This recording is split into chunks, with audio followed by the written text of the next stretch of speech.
serving the tri-state area with refreshing Coca-Cola products since 1889. By Eaton Park, where there's always something special cooking. By Equibank, the straight talk bank. By the new Giant Eagle. If you're not paying the absolute minimum price, you're paying too much. By McDonald's, it's a good time for the great taste of McDonald's.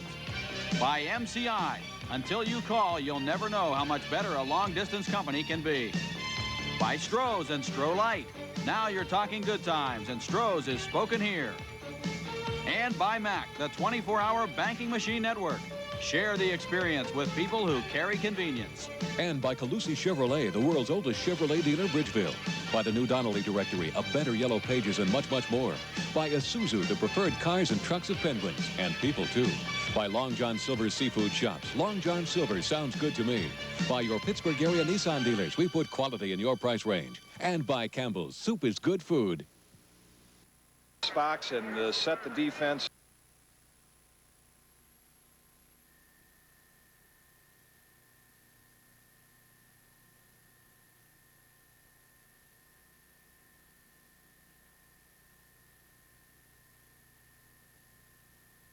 The Penguins currently in the heat of the battle right now in the Patrick Division for a playoff spot. They are currently tied with the New Jersey Devils, 1 point behind the New York Rangers. The Rangers check in with 66 points, both the Devils and the Penguins with 65. The Devils are playing this afternoon at Philadelphia, and in the second period, the Devils have a 3-2 lead over the Philadelphia Flyers.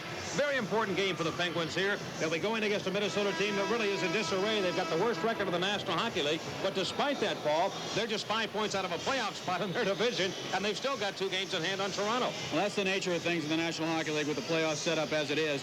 The North Stars have lost 7 in a row, but Herb Brooks was saying during a long stretch when they were losing hockey games that it was all right because their team was working very hard. They had a lot of injuries, and he really understood why they might have their problems. But on the other hand, they lost 6-2 to Buffalo the other night, and he really went crazy on him. He yelled at him about going in the tank. He didn't like it one bit. He's an ornery guy right now. I talked to him before the game, and he didn't really want to talk. I mean, he's really upset. He's also upset, I think, Mike, by the fact that it doesn't look like he's going to get the job to be general manager of the Minnesota North Stars. Lou Nanne has decided to resign at the end of the season, but he's been promoted to president, and it looks like Herb Brooks could be out of a job.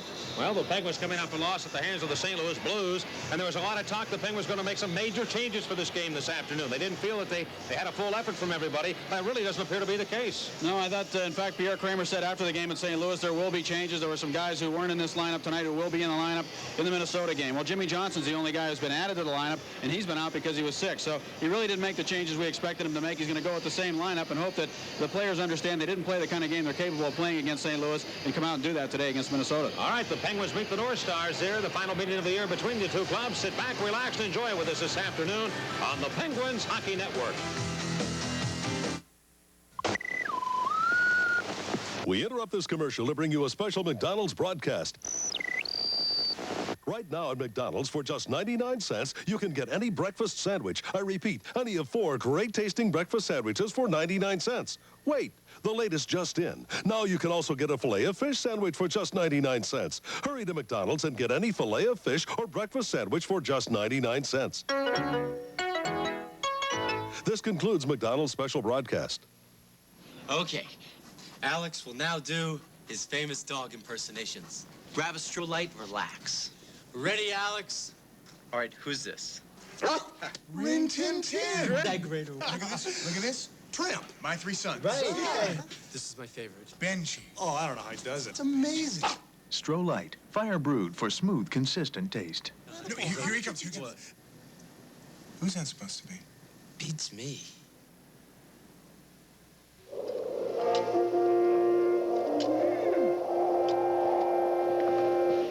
Hi.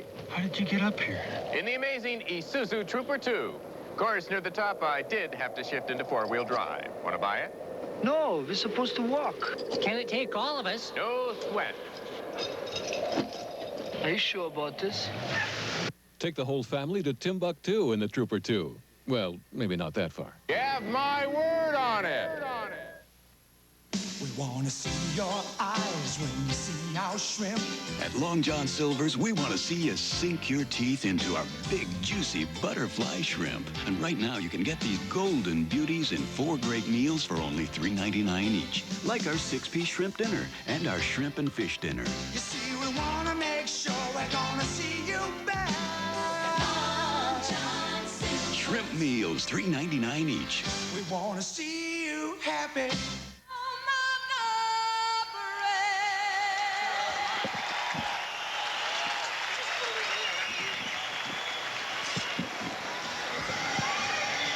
Well, the Penguins currently trailing the Rangers, as we said, by 1 point. The referee this afternoon will be Ron Hogart. The two linesmen, Ryan Bozek and Swede Knox.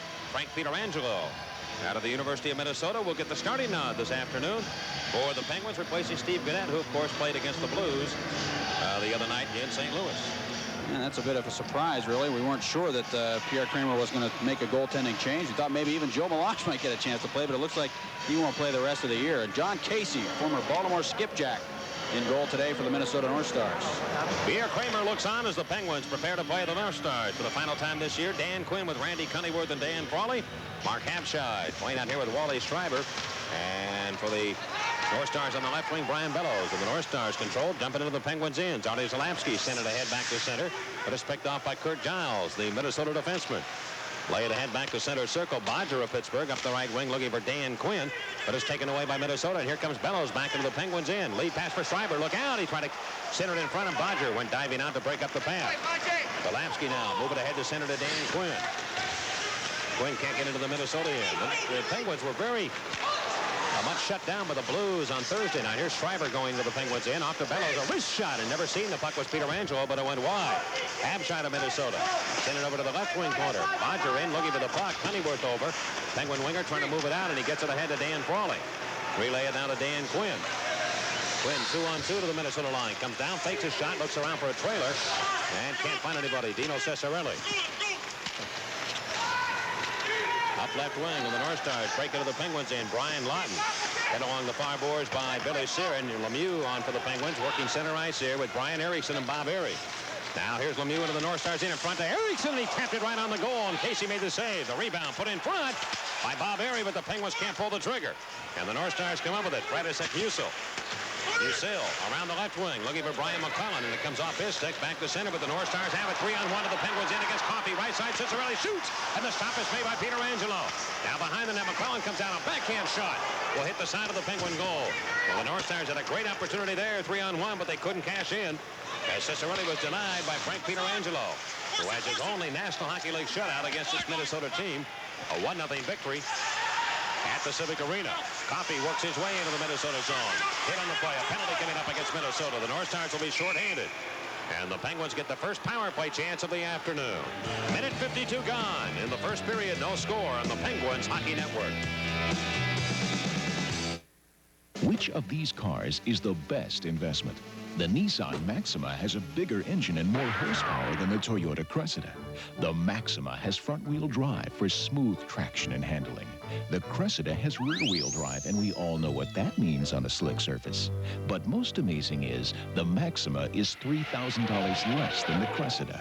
The Nissan Maxima is a solid investment. See your Greater Pittsburgh Nissan dealers. They're setting the pace for the human race. Yeah, okay, that's it. Paul Coffey had gone deep into the Minnesota zone and was trapped offside. He came back outside the blue line. Mario Lemieux waited for him. He took the puck, went across the line, and Brian McClellan pulled him down, tripping the call at 1:52. Penguins with their first power play chance. And the Penguins, who are 10 for 40 in the last 40 attempts with the man advantage.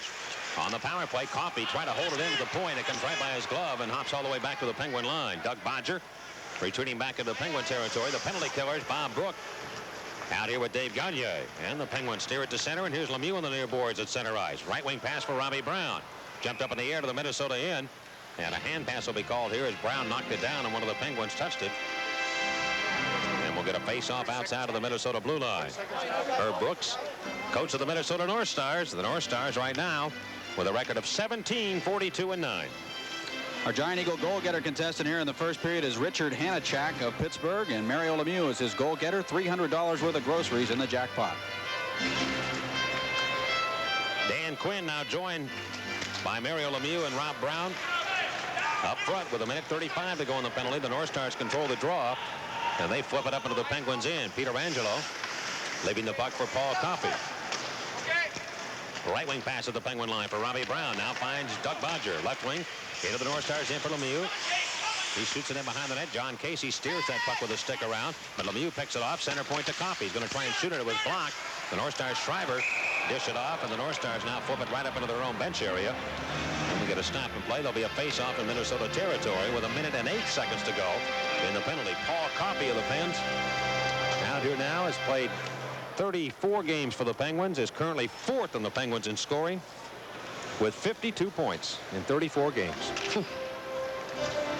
He's been a big addition. There's no question about that. Charlie Zalapski now comes out to join Paul Coffey. Those numbers are astonishing, really, when you think about it. He's got 15 points in his last 5 games. Dan Quinn was really hot for a while and then had his problems against the St. Louis Blues. Wants to get back on track today. I saw him looking at the stats before the game, and he was telling Mario Lemieux that he wanted to get that streak going again and get back on the scoreboard. Lemieux joined by Stevens now on the left wing and Randy Cunnyworth on the right side of the Minnesota end, 10 feet inside the blue line near side. Zalapski and Coffey will play the points. Charlie Zalapski on the left side. The North Stars, though, again win up an important faceoff. Bob Brook beat Lemieux. Frantisek Musil shoots it away, and that kills some valuable time on that penalty to McClellan of the Minnesota North Stars. No score first period. Now Coffey winds it up from his own end. He's got the motor going, dumps it off to Zalapski, number 33. Coffey was hit by Bob Brook, upended. Zalapski skates his way into Minnesota ice, got around defenseman Bob Rouse. He'll come in deep, right to center to hit the side of the net. Both Zalapski and Coffey give the Penguins that opportunity to skate that puck in deep, boys. And that's a big asset, but the North Stars have it this time, and they bounce it off the sideboards and away to Penguin ice. As we said, the North Stars still within 5 points of a playoff spot in their division, and 2 games in hand on the club ahead of them, the Toronto Maple Leafs, so they're not out of it. And they put together a couple of wins here, and they're right back in contention for a playoff spot. Lead pass, Zalapski. Great pass on the right wing to Cunnyworth in the Minnesota zone. Flip it towards the net, and Casey knocks it out of midair to the near corner. Lemieux of Pittsburgh gets it. Left point, it comes to Coffey. The puck's on edge. He shoots it anyway, and the stop by Casey off his left pad. Zalapski trying to hold it in with 5 seconds to go on the Minnesota penalty. He does. Zalapski's in deep. Looks. He's got Cunnyworth right wing boards. The penalty is over. McCullough is on. Cunnyworth trying to pass across the ice to Lemieux. Knocked aside by the North Stars back to center. And they have killed the penalty, and now Coffey takes a whack at one of the North Stars. It's Dave Gagne, and he'll get a penalty, and Gagne comes after him, and here's Richard Zemlak in for the North Stars. Now Coffey getting battered around pretty good here in the opening moments of this game. And he elected to take a whack at Dave Gagne, and now Zalapski of the Penguins and Brian McClellan have some words. The sticks come up here. Whose stick is that? Is that Kevin Stevens or is that Brian McClellan? Lemieux is over talking to McClellan now. Yeah, the temper's up here in the first period. No score. The Penguins apparently will get a penalty. They'll make them shorthanded. Lemieux barking at McClellan. We'll be back in a moment on the Penguins Hockey Network.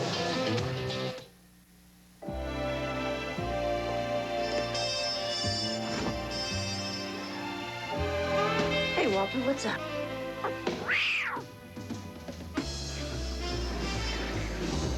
With great taste and just 1 calorie, Diet Coke is the one soft drink everyone's falling for. Hi. Hi. 1 calorie just for the taste of it. Diet Coke. Well, Paul Coffey had gone down in front of the North Stars bench on his knees to try to work that puck back towards the North Stars zone because he knew he was down, and he tried to clear the puck back to safety. And when he got back up, he took a couple of shots from Gagne, gave it back to him. Actually, I think he took the first shot, and then Gagne back at him, and they really started to push and shove, and Gagne is going to go to the penalty box along with Coffey. We'll see if any team is going to end up shorthanded. Please have been assessed on the Penguins number 77, Paul Coffey, and the North Stars number 15, Dave Gagne. Minor penalties each for high sticking. Time of the penalties, 4:02. High sticking minors to both men. It will not affect the play on the ice, and the Penguins now will bring out Robbie Brown to center a line with Perry Ganchar and Dave Hunter. By the way, Steve Gottis is a late scratch for the Penguins. He is sick, and he wasn't feeling too well. So he is a late scratch for the Penguins. Jimmy Johnson and Rod Buskus back defensively now for the Pens. Outside the Minnesota line where the penalties took place. Lawton on here with Dino Ciccarelli and Brian McClellan. The puck pushed up into the Minnesota zone. Still scoreless first period. Brian McClellan turning over to Brian Lawton. He has some room. Right wing pass to Ciccarelli. Dino Ciccarelli. He's better than a check by Jimmy Johnson and whacks him back. Now play continues back in front of the Penguin net. And here is Johnson knocking down Dino Ciccarelli. Will there be a penalty called or not? Jimmy Johnson now. Jimmy Johnson and a couple of the North Stars get involved. Dino Ciccarelli and Jimmy Johnson have some heavy words. Ron Hogarth, I believe, will send off Jimmy Johnson. JJ. He and Cicerelli collided, and Cicerelli lost his thing and then belted Jimmy Johnson right there. Cicerelli, the king of the dive, too. Unbelievable. Oh, my. He put on an act you can't believe to pull that, to draw that penalty. Jimmy Johnson had the stick caught in him. And he looked like he got shot with an elephant gun. Well, the North Stars, again, apparently will get a power play opportunity, and that's for holding. Here's the announcement. Time of the penalty, 4:22. Johnson holding at 4:22. Well, Lemieux now talking with referee Ron Hogarth. And I think what Hogarth is trying to do is just settle things down here. Not going to get it too physical and out of hand. Brian Bellows also chatting. Kurt Giles, the acting captain right now for the North Stars. But it was Bellows over to talk with Ron Hogarth. And Lemieux just said something to Pierre Kramer. I'm sure he just told him that, you know, you guys keep it up. It's going to be a long day for you. I'm sure that's what Hogarth said. Again, the score we have from Philadelphia, the Flyers are losing to New Jersey 3-2 in the second period. We'll update you just as soon as possible on that game. Cicerelli on here. The North Stars 11th in the NHL on the power play. The Penguin penalty killing is 19th. The North Stars 20th. You'd expect a lot of power play goals scored here. Penguins have given up 104 power play goals. The North Stars second in the league. They've allowed 94. Near corner, Penguins in after the face-off. Bodger trying to get out. He's knocked to the ice, but Dave Hunter will sail it up into Minnesota real estate. 15:20 left in the first period. Still no score. Momantha, the former Penguin, back to corral the puck. Scoots to the left to John Casey, the Minnesota goaltender. Now that pass back to Bellows, and he had a roll off his stick. McClellan, though, takes control of it. Crawley bounced it away from him, but McClellan has it back. Brian McClellan, a left wing pass into the Penguins in. Too far for Dino Cicerelli. Busquets cuts behind his own goal, and Cicerelli belts him, and now Busquets hammers him back. Back comes Dave Hunter. Now Cicerelli and Busquets have some words. Brian Lawton cruising back into Minnesota ice. He'll have to pick up the mail. Delivers it to Momantha. Still scoreless here in the first. With 1:07 to go in the Jim Johnson penalty.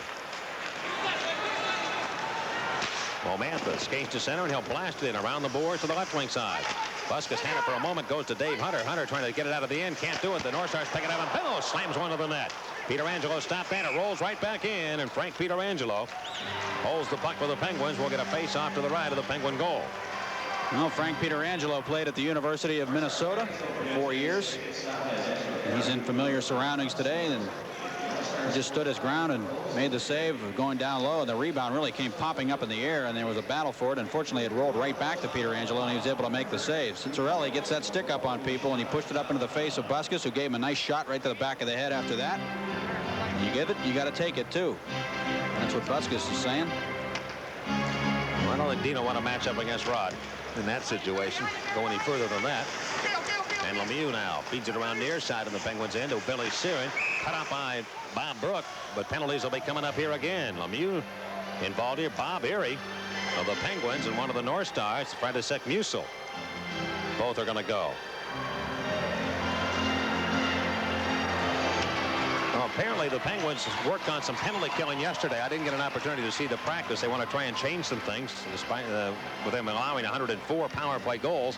Obviously, some changes are in order with as many goals as they've given up.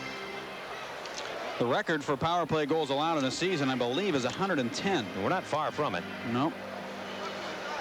As I predicted here, about halfway through the season, they'd break the records for the most power play goals. Here's the announcement on the penalty. Number 12, Bob Erie, and the North Stars number 6, Franta Musil. Minor penalties each for high sticking. Time of the penalties, 5:39. The record for power play goals allowed in a season is 111, set by Detroit in the 85-86 season. Second is Pittsburgh with 110 back in the 82-83 season. Well, the Penguins right now trying to kill this one off with 36 seconds to go in the penalty to Jim Johnson. The minor penalties to Musil and Erie not affecting the play. Mantha comes into the Penguins end. Snap one towards a goal. It'll miss. Off the boards, though. Grabbed by Mark Habscheid. Habscheid of Minnesota. Send it over to Mantha, center point. Left side to Kurt Giles. In the slot to Habscheid. Back to Giles. And Giles can't make a play, and Troy Loney has the puck, and he'll whack it up the boards. That should just about do it. 12 seconds to go in the penalty to the Penguins. It has made them shorthanded. Jersey and Philadelphia now tied at 3 in the second period. Update you on the U.S. Air scoreboard. At center ice, Kurt Giles weaves his way into the Penguins' end. The penalty has expired. The Penguins at equal strength. Backhand shot will miss the Penguin goal. Comes off the near side. Pittsburgh trying to move it out. Jimmy Johnson, who just came on, relays it to Dave Hunter. Now a pass to Rod Busquets. He's going to break in deep to the Minnesota end. He'll snap it right to the goal off the glove of John Casey, the Minnesota goaltender. At the left of the net, it's handled by Kurt Giles. Relay a pass to center, and here come the North Stars, bursting back into Penguin ice. They lose possession. Doug Bodger had it. He gave it away at center ice. Mitch Messier on for the North Stars. He can't get to it, and Dan Quinn. He is hit on the play along the near boards by Gordon Dineen, just acquired from the New York Islanders. Dineen and Bob Rouse teaming up defensively for Minnesota. They're in their own end. A lead pass off a skate picked off by Frawley, who taps it back into the right wing corner. Rouse, though, corrals it around the near side for Dineen. The North Stars having problems getting the puck out of their own end. Mitch Messier hit by Dan Frawley. Frawley seems to play very well in this building. Played around the boards to the right side. Zalapsky cut it off. He'll keep it in. Pat Micheletti on for the North Stars here, working the left wing. Pretty good shooter, but he can't clear. Right point. The zone is Zalapsky of Pittsburgh. His shot blocked. The Penguins will keep it in the blue line. Pennyworth will take a slap shot that'll miss. Now taken by Frawley. He'll center. The North Stars having all kinds of problems in their own end. They poke it free finally to center. Micheletti comes after it. Jimmy Johnson cut him off, and a penalty coming up here is Brian Lawton hooking one of the Penguins, Randy Honeyworth, and the North Stars will be shorthanded again. Dan Quinn now pushing and shoving with Gordon Dineen. Old Patrick Division foes. Hello, how do you do? We'll be back in a moment. No score on the Penguins Hockey Network. Deciding where to put me treasure weren't easy. Burying it wasn't no day at the beach, neither. We needed Equibank. I'd have sailed straight for the straight talk bank. You see, Equibank knows how hard you mates work for your treasure. So it should be kept safe and sound. And dry. At Equibank, me buckos. With their help, Blackbeard might have been a stealer instead of a pirate.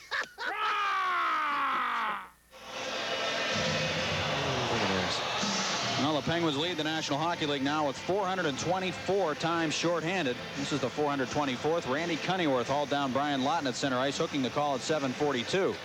Thought it was going to be Lawton the way the play developed and looking back, but it's not. It is Honeyworth who's a guilty party, and the North Stars go to work on the power play for the second time. Well, Zarley Zalapsky tried to hold that puck into the blue line and went down after he tried to hold it in, and he was caught trapped up ice, and Honeyworth got a little nervous and pulled down Brian Lawton because Lawton had gotten around him too. Devils retake the lead over the Flyers 4-3 in the second period as they've scored to go ahead. Here are the North Stars in a scoreless game with a puck. And back on the right point, McClellan. He'll spin it over to the left side. Up with the puck will be Brian Bellows. Now on the near wing, it comes to Brian Lawton. He'll wrist one that'll be blocked. It'll come back in front, and Lemieux clears it off the boards, but not out. The North Stars keep it in. Brian McClellan into the left wing corner. Throw it behind the net. The North Stars work it back to the left point to Mo Mantha. The Minnesota defenseman playing the point. Left side over to Bellows. He'll turn. Feed it around the net for Cesarelli, who has 20 power play goals on the year. And it comes right by the left point, and out it comes. Make that Bellows, who has 20 power play goals. 20 of the 35 that Bellows has on the year have been on the power play. And here are the North Stars again, feeding the puck in behind the Penguin goal. Bellows went in. He collides with his own man, McClellan, but the North Stars do have command of it. Bellows in the left wing corner looks to set it up to Mantha. Mantha rifles one. It'll be off the stick of Peter Angelo and hit the glass. Kept in by Minnesota. They've controlled here in this power play with 1:02 to go in the Honeyworth minor. Lemieux, though, finds the puck, and he'll blast it up into Minnesota ice to take the heat out of a hot kitchen. No score, 11:10 to go here in the first period. The Penguins and the North Stars for the final time this year. On the attack, it'll be Bob Brook of Minnesota, decked out on the home wide. He'll break into the Penguins in around Coffey, going behind the net. Coffey caught up with him.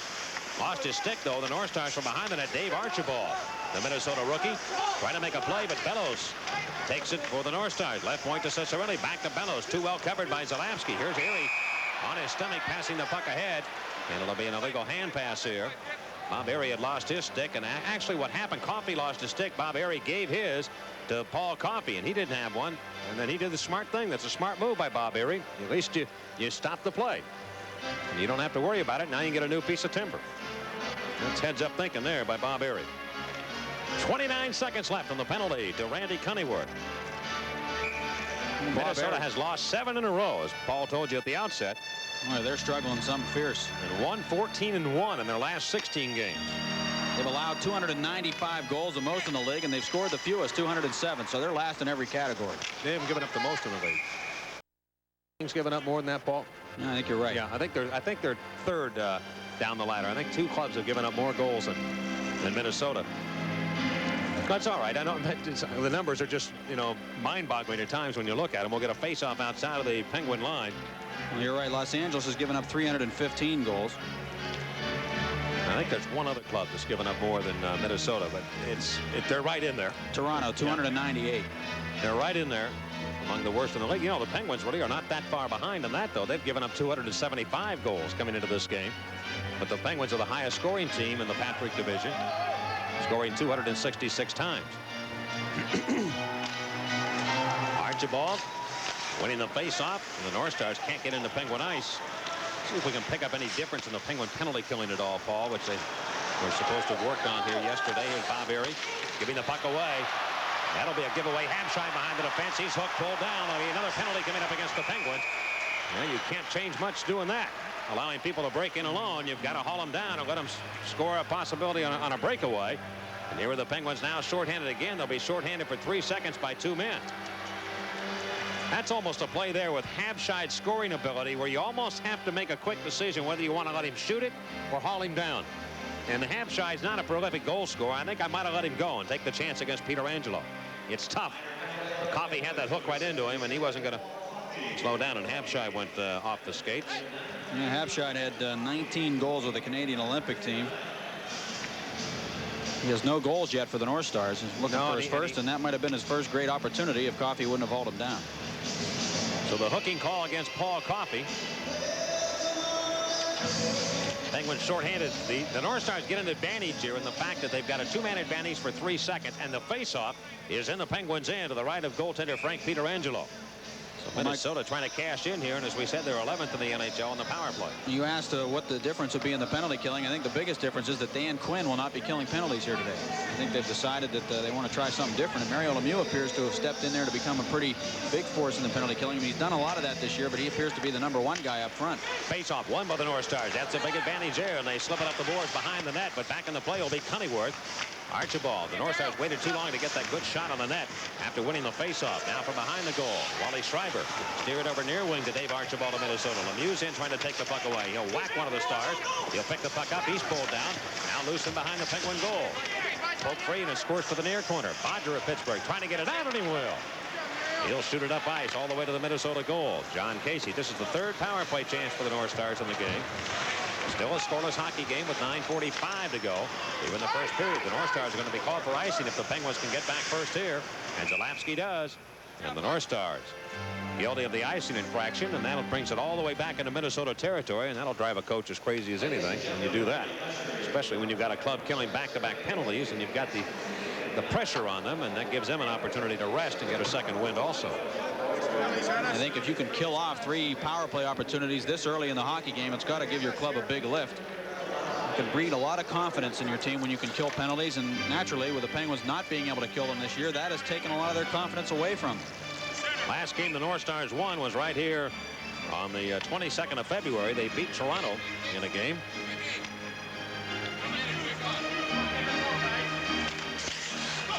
And this face-off won again by Minnesota. They've had pretty good success in the face-offs here today. Going back to center ice, Dave Hunter drops it back into Minnesota ice. So Dan Frawley and Dave Hunter will kill the penalty for the Penguins. Tino Cesarelli lays it for František Musil. Musil slided all the way to the Penguin net. It's off Pietrangelo. To the left wing corner, Brian Bellows of Minnesota. And shot by Bob Brook at the left point. Paul, if you can, maybe just take a look. How many times the North Stars have scored the first goal in the game? If you could look that up and see. I would think with their record, it's not very impressive. And here they come on the attack again with 40 seconds to go. At center. Believe it or not, Mike, they've won more games when they haven't scored first than they have when they have. Dumped around to the near corner of Pittsburgh ice. The North Stars again on the power play with a man advantage. They have it. Ciccarelli behind the Penguin net. Around the boards, left side to Brian Bellows. Bellows being chased after by Dave Hunter. The Penguins pretty aggressive on the penalty. In front comes to McClellan. He pulled the trigger, but that was blocked. Musil put it in the near corner. Hunter has the puck, and he whips it back to center with 14 seconds to go in the penalty to the Penguins, Paul Coffey. Now the North Stars trying to get in for the final attack here. Left wing corner. McClellan has room. He cuts for the net. Johnson went down, and he blocked the attempted pass to Ciccarelli. Jimmy Johnson has the puck. Can't get it out, though. On the ice comes Coffey. Penguins trying to move it out of the zone. They can't do it. Here's Bob Brook around the net. Ciccarelli turns to shoot it, and Peter Angelo stopped him from point-blank range. Dino Ciccarelli with a good chance, but Peter Angelo says no. We'll be back with a scoreless game in the first period on the Penguins Hockey Network. Lunch? I grabbed a pizza. Lunch? I grabbed a burger. The American Dietetic Association says vegetables are an important part of a balanced diet. Lunch? I grabbed a hot dog. No vegetables? Have a V8. When you can't get to eat vegetables, you can drink them. One delicious glass of V8 juice provides a serving of vegetables. Thanks for putting me straight, Laura. Drink V8. Keep your diet straight. Now available in 32-ounce glass. Well, the North Stars with a good chance to score as Dino Ciccarelli, the big sharpshooter, with 35 goals on the year, set up nicely. And he whipped that puck to the net. Peter Angelo went down. He didn't get it across to the far post, I believe, as far as he wanted to. And Peter Angelo was able to get that left pad on the shot. I don't think the Penguins have had a good scoring chance here in this first period against John Casey. And the right point, it comes to Bob Browse. Penguins had 45 shots against them the other night. The Blues are season high in front of the Penguin net. A deflection by Basil McRae. Just top wide of the goal. Mitch Messier, Basil McRae, and Dave Gagne. Gagne in front, he scores. Dave Gagne blasting one by goaltender Peter Angelo as the Penguins had trouble getting the puck out of their own end. And Gagne just found the loose biscuit 25 feet from the net and blasted it into the twine, and the North Stars lead 1-0. Gagne's been hot. He's got 7 points in 5 of the last 8 games, 3 goals during that stretch, so you can make it 4 goals in his last 9 games. And he had a great chance there right in the slot, just blasting it past Peter Angelo. Messier making the play from behind the net. He's a cousin of Mark Messier, by the way, Mitch Messier. Brian Erickson played the puck behind the goal, and Paul Coffey was there, but he didn't get to the puck first. He allowed the North Stars to get to it, and they put it out in front of Gagne, and he blasted it up into the upper right-hand corner. So Gagne, the goal scorer for the North Stars. And at 12:07, Minnesota jumps on top with the first goal of the game. They'll break to the Penguin line, can't get in. Now whip back to center ice, and the North Stars will try and move into the Penguins in again. They're offside. Micheletti offside on the play. And again, Gagne scoring the goal. It will be his 6th of the year, and Messier has an assist on it. There might be another one also, but he just slipped it into the slot, and Gagne found that loose puck and went streaking in, and he had all the room in the world to pull the trigger. Let's pause for station identification here on the Penguins Hockey Network. WPGH TV 53, Pittsburgh.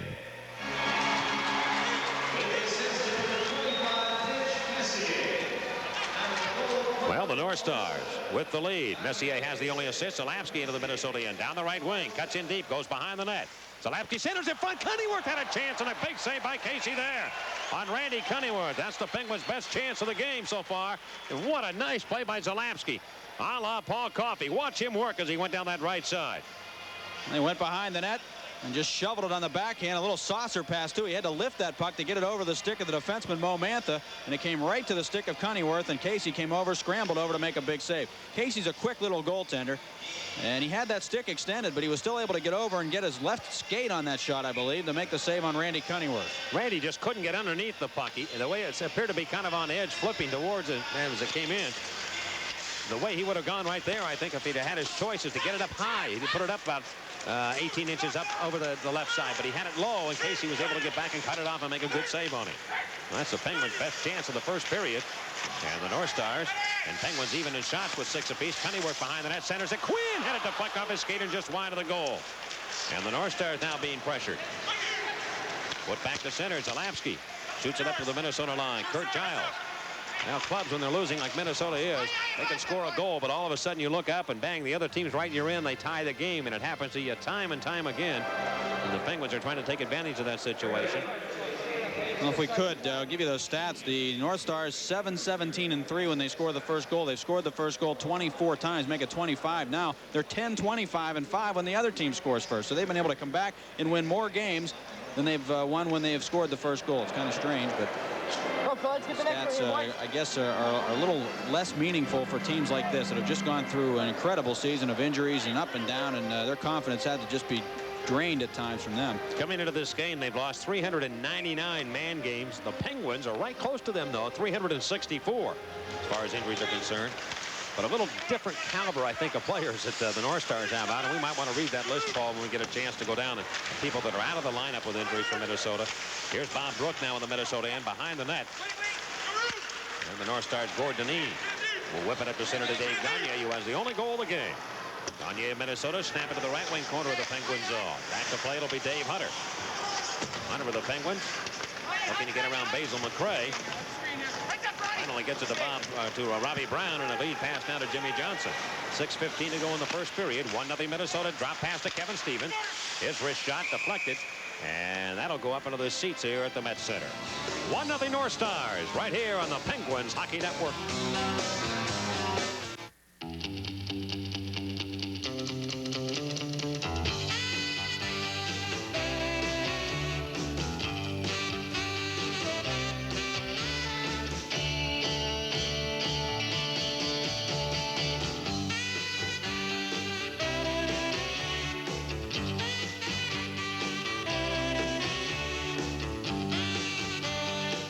There's something special cooking at Eden Park. Always has been. Mike Lang was referring to the injury problem. The North Stars have lost two of their top offensive players in Neil Broughton and Craig Hartsburg. They've also lost Kurt Fraser, Dennis Marouk, Tom Hirsch, Scott Bukestad, who's been a pretty good offensive performer, although he had a kind of an off year last year, and Sean Chambers. So they've lost a lot, and particularly Hartsburg and Broughton, two guys who are leaders on this club, too. Well, the North Stars have command of the puck, and they control. Kurt Giles with it, steer it ahead to center. Wally Schreiber will leave it for Mark Abscheid. Abscheid will push it up into the Penguin right wing corner. Bob Airey, Mario Lemieux, and Brian Erickson now playing. Rob Brown's off this line. It comes back in front. Bellows with a turning shot. Blocked by Billy Siren. Penguin defenseman. Bellows, with pressure on again. He's a hard worker, boy. I'll tell you, Bellows and Cicerelli impressed me in Pittsburgh. Despite the North Stars losing their 8-3 the last time in, they really did come to play. And they played it tough, too, down the stretch, and were fighting off the checks the Penguins were giving them, and they had pretty good control of the game, and they were in the game. They showed a little heart. Here is Billy Siren coming to center. Now he'll skate to the Minnesota line. Down the right side. Offside play against the Penguins. Bob Airey way ahead on the right wing. Too far in. Devils score again. They lead Philadelphia now 5-3 in the second. So they can move into fourth place this afternoon. The Rangers tonight will be at Washington in a big battle there.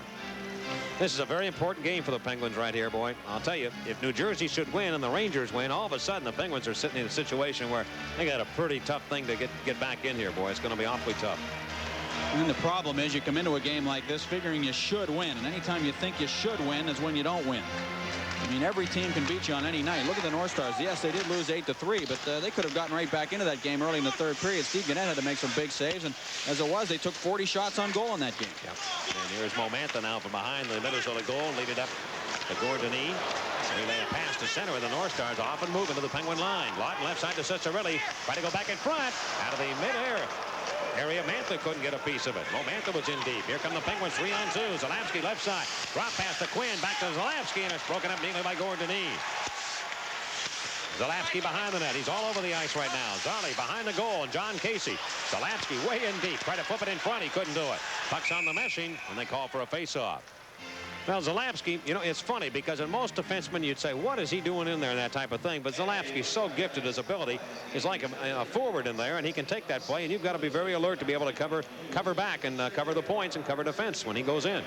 It's kind of ironic, too, because when he was playing for the Canadian Olympic team, anytime we had a chance to see him in international competition, he was so defensive-minded because he was playing Dave King's system, and you think, how the heck could they compare him to Paul Coffey? He doesn't look anything like him, and yet as soon as he got into a Penguin uniform, it was like they took the harness off him, and he just away he went. And he's been playing that kind of game since he joined the Penguins. Not only that, I think Zarley is a little better defensive player than Paul Coffey is. And his ability to get back in his own end after making a rush is much stronger than Coffey's. Not taking anything away from Paul. It's just the difference in the two men. I think he's physically stronger than Coffey, too. Yep. And here's the face-off control by Minnesota. Gagne coming to center. He has the only goal in the game. 4:42 to go. Right side, Bob Rouse put it in front. And Gagne just that close to deflecting it towards a goal, but he couldn't connect. Back to center, Lemieux on the rush. Right side, Minnesota in. Lemieux comes in, being checked from behind. He still comes in. His backhand shot to save. The rebound. It's stopped by Casey right in front. Oh, Lemieux with people draped all over him. Still got that shot off. And there'll be a penalty coming up here. But Lemieux still got that shot off somehow, and Casey was able to deny. We've got a 1-0 Minnesota lead on the Penguins Hockey Network. Yes, Mrs. Ferber. I'll be right over. What's up? It's Alex. He's been burying things in Mrs. Ferber's garden again. Right here. Alex, a bottle of Stroh's. Keep digging. Nice, Alex. 15-pack. Keep digging. With Stroh's and Stroh Light 15 and 30 packs, you get more beer. How did he get a whole truck down there? Why don't we ask the driver?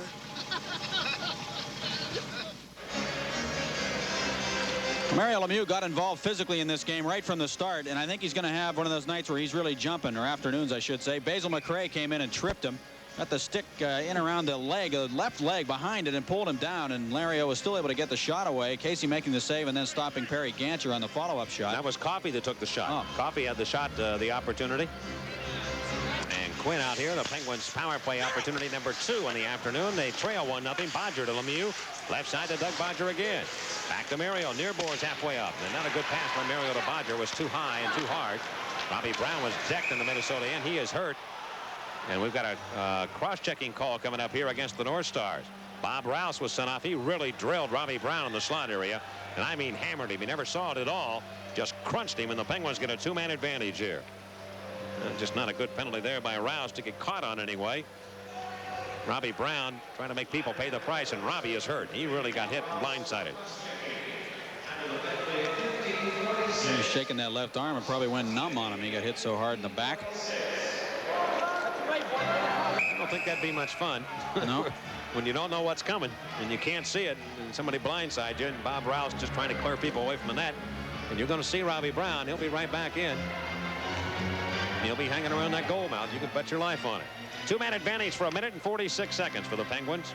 Well, Rouse is the guy they count on to do that kind of stuff defensively, particularly when they're shorthanded. You look for that big, strong, tough guy in front of the net. And you're right. And a lot of times you'll be able to get away with that too, because you've already got the situation where you're shorthanded. But he just was too obvious with that. Here's Bodger left side to Lemieux into the Minnesota end. Penguins with a 2-man advantage. An opportunity here with a turkey right on the table. Here in front of Brown. He shoots it right up the post to the left of John Casey. Robbie Brown is after it. Right wing board. He'll give it to Paul Coffey. Coffey moves in. Doesn't shoot it. Goes to Lemieux. He's there. His shot and a glove save made by Casey. The rebound play to the near side. Lemieux again with the puck. Lemieux and the Penguins 9th in the league in the power play to Doug Bodger. Right side to Coffey. Minnesota leads 1-0. Back to Bodger to Coffey. Rifles it in and missed the net. Robbie Brown from behind the goal. The North Stars take it away, but they can't clear it out. Bodger in the left side. Right side Coffey. Now to Lemieux. Mario in the left wing circle. Now backpedals to the near boards. Mario Lemieux walks in. They let him go. They're trying to sweep check it away. Goes to Coffey. He'll put one in front. Blocked by the Minnesota defense. And Gordonine flips it up ice. 51 seconds to go on the penalty. To McRae. Penguins on a 2-man advantage. Bodger leads the rush into the Minnesota end. Lemieux right side over to Coffey. The Penguins can be patient right here. They've got the 2-man advantage. It comes to Lemieux. Ciccarelli's the forward out here with Dave Gagne. They go to a 2-forward penalty killing system with a 2-man disadvantage. Right side Coffey. Coffey looking back for Lemieux. He's there. His shot. He missed the goal. Off the glass and behind the net. Brown in front of Bodger, and he can't get it by Casey. Now the Pens do score. Bodger, I think, may have deflected it in on the second chance, and the Penguins get a power play goal to tie the game at 1. Oh, look out, Loretta. Robbie Brown was right around that net also, but I think Bodger was the man that touched it last. Well, that's a classic case of not moving somebody out from in front of the net. So Doug Bodger was able to just park himself in front of John Casey, and Ciccarelli was there, and he just kind of waved the stick at Bodger. And, you know, you got to hit a guy there in that situation. I think it might be Brown. Regardless of who scored the goal, Ciccarelli did not take Bodger on the play. Bodger put it off the right skate and then tried to just push it back to the net. Casey got a stick down, and I think it was Bodger who's going to get the goal. It looked like it deflected, took a funny hop in off Casey and went into the net. Now there's the other side of it. When you play the 2 forwards up front, you don't have that size with Ciccarelli up front. If you've got a big defenseman in there, maybe he can move Bodger out a little easier. But Bodger will get the goal apparently. And it'll be his 12th of the year. Doug Bodger with the first assist to number 44, Rob Brown, and the second assist to number 66, Mario Lemieux. All right, so the Penguins now with a 1-1 tie, and they have time left on this penalty to Rouse, a cross-checking call, but not much. And they're back in their own end. Zalapski spinning ahead to Coffey. Watch this duo work. Here's Coffey on the right side. Looks for the trailer. Lemieux goes in deep on the play behind the net. Swinging around near side, but Dino Ciccarelli is right there, and he'll blast it away. And the North Stars will kill the penalty to Rouse. And the Penguins will be 1 for 4 in the power play. Zalapski looked ahead. Pass too far for Rob Brown. Trickles into Minnesota territory with 2:05 to go here in the first period. The North Stars and the Penguins tied at 1. Alice Cheeman of Gibsonia, Pennsylvania, picks up $100 on our Stroh's power play contest. Jimmy Johnson decking Wally Schreiber of Minnesota inside the Penguin line. The Penguins burst back 3-on-2. Robbie Brown has a trailer and Hunter goes to him. He shoots and scores. Dave Hunter snapped one off, and the Penguins lead 2-1. Oh, Michael motorcycle. Boy, Davey Hunter really snapped that one, set up by Robbie Brown. That's his 11th goal of the season as a Penguin, his 14th of the season, right at the top of the circle. Really gunned it on a nice soft pass, perfect pass from Robbie Brown. Brown playing center today, able to come down that left side and just dish it off. And Hunter's got a fantastic wrist shot with a lot of authority on it, probably the hardest wrist shot on the Penguin club. And he just let that one fly, and it just kind of rose up into the net of that upper left-hand corner. Rouse had kind of screened him on the play, but he just got enough. He picked the corner on him. The shot was there, and it got in by the right arm of goaltender John Casey. So the Penguins scoring twice now in the first period to take a 2-1 lead. And Hunter has it again, and Robbie Brown, who was dumped heavily on that cross-check, was hurt. Gets right back up and assist on 2 goals. The left side, here's Bellows working to the Penguins end. Down the right side, he'll snap one off. And the skate save is made by Peter Angelo. The rebound bounced away in behind the Penguin goal. Busk is hauling down one of the North Stars. Minnesota still with the puck. They lay it right in front of the net, and Peter Angelo is going to smother up on it. We've got a break in the action. The Penguins 2 and the North Stars 1. Right here on the Penguins Hockey Network.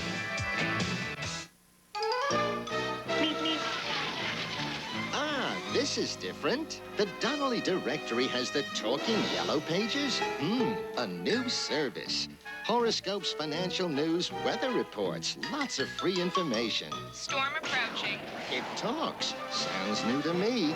Only the Donnelly Directory has the talking yellow pages, the latest information a phone call away. The yellow pages, and much, much more.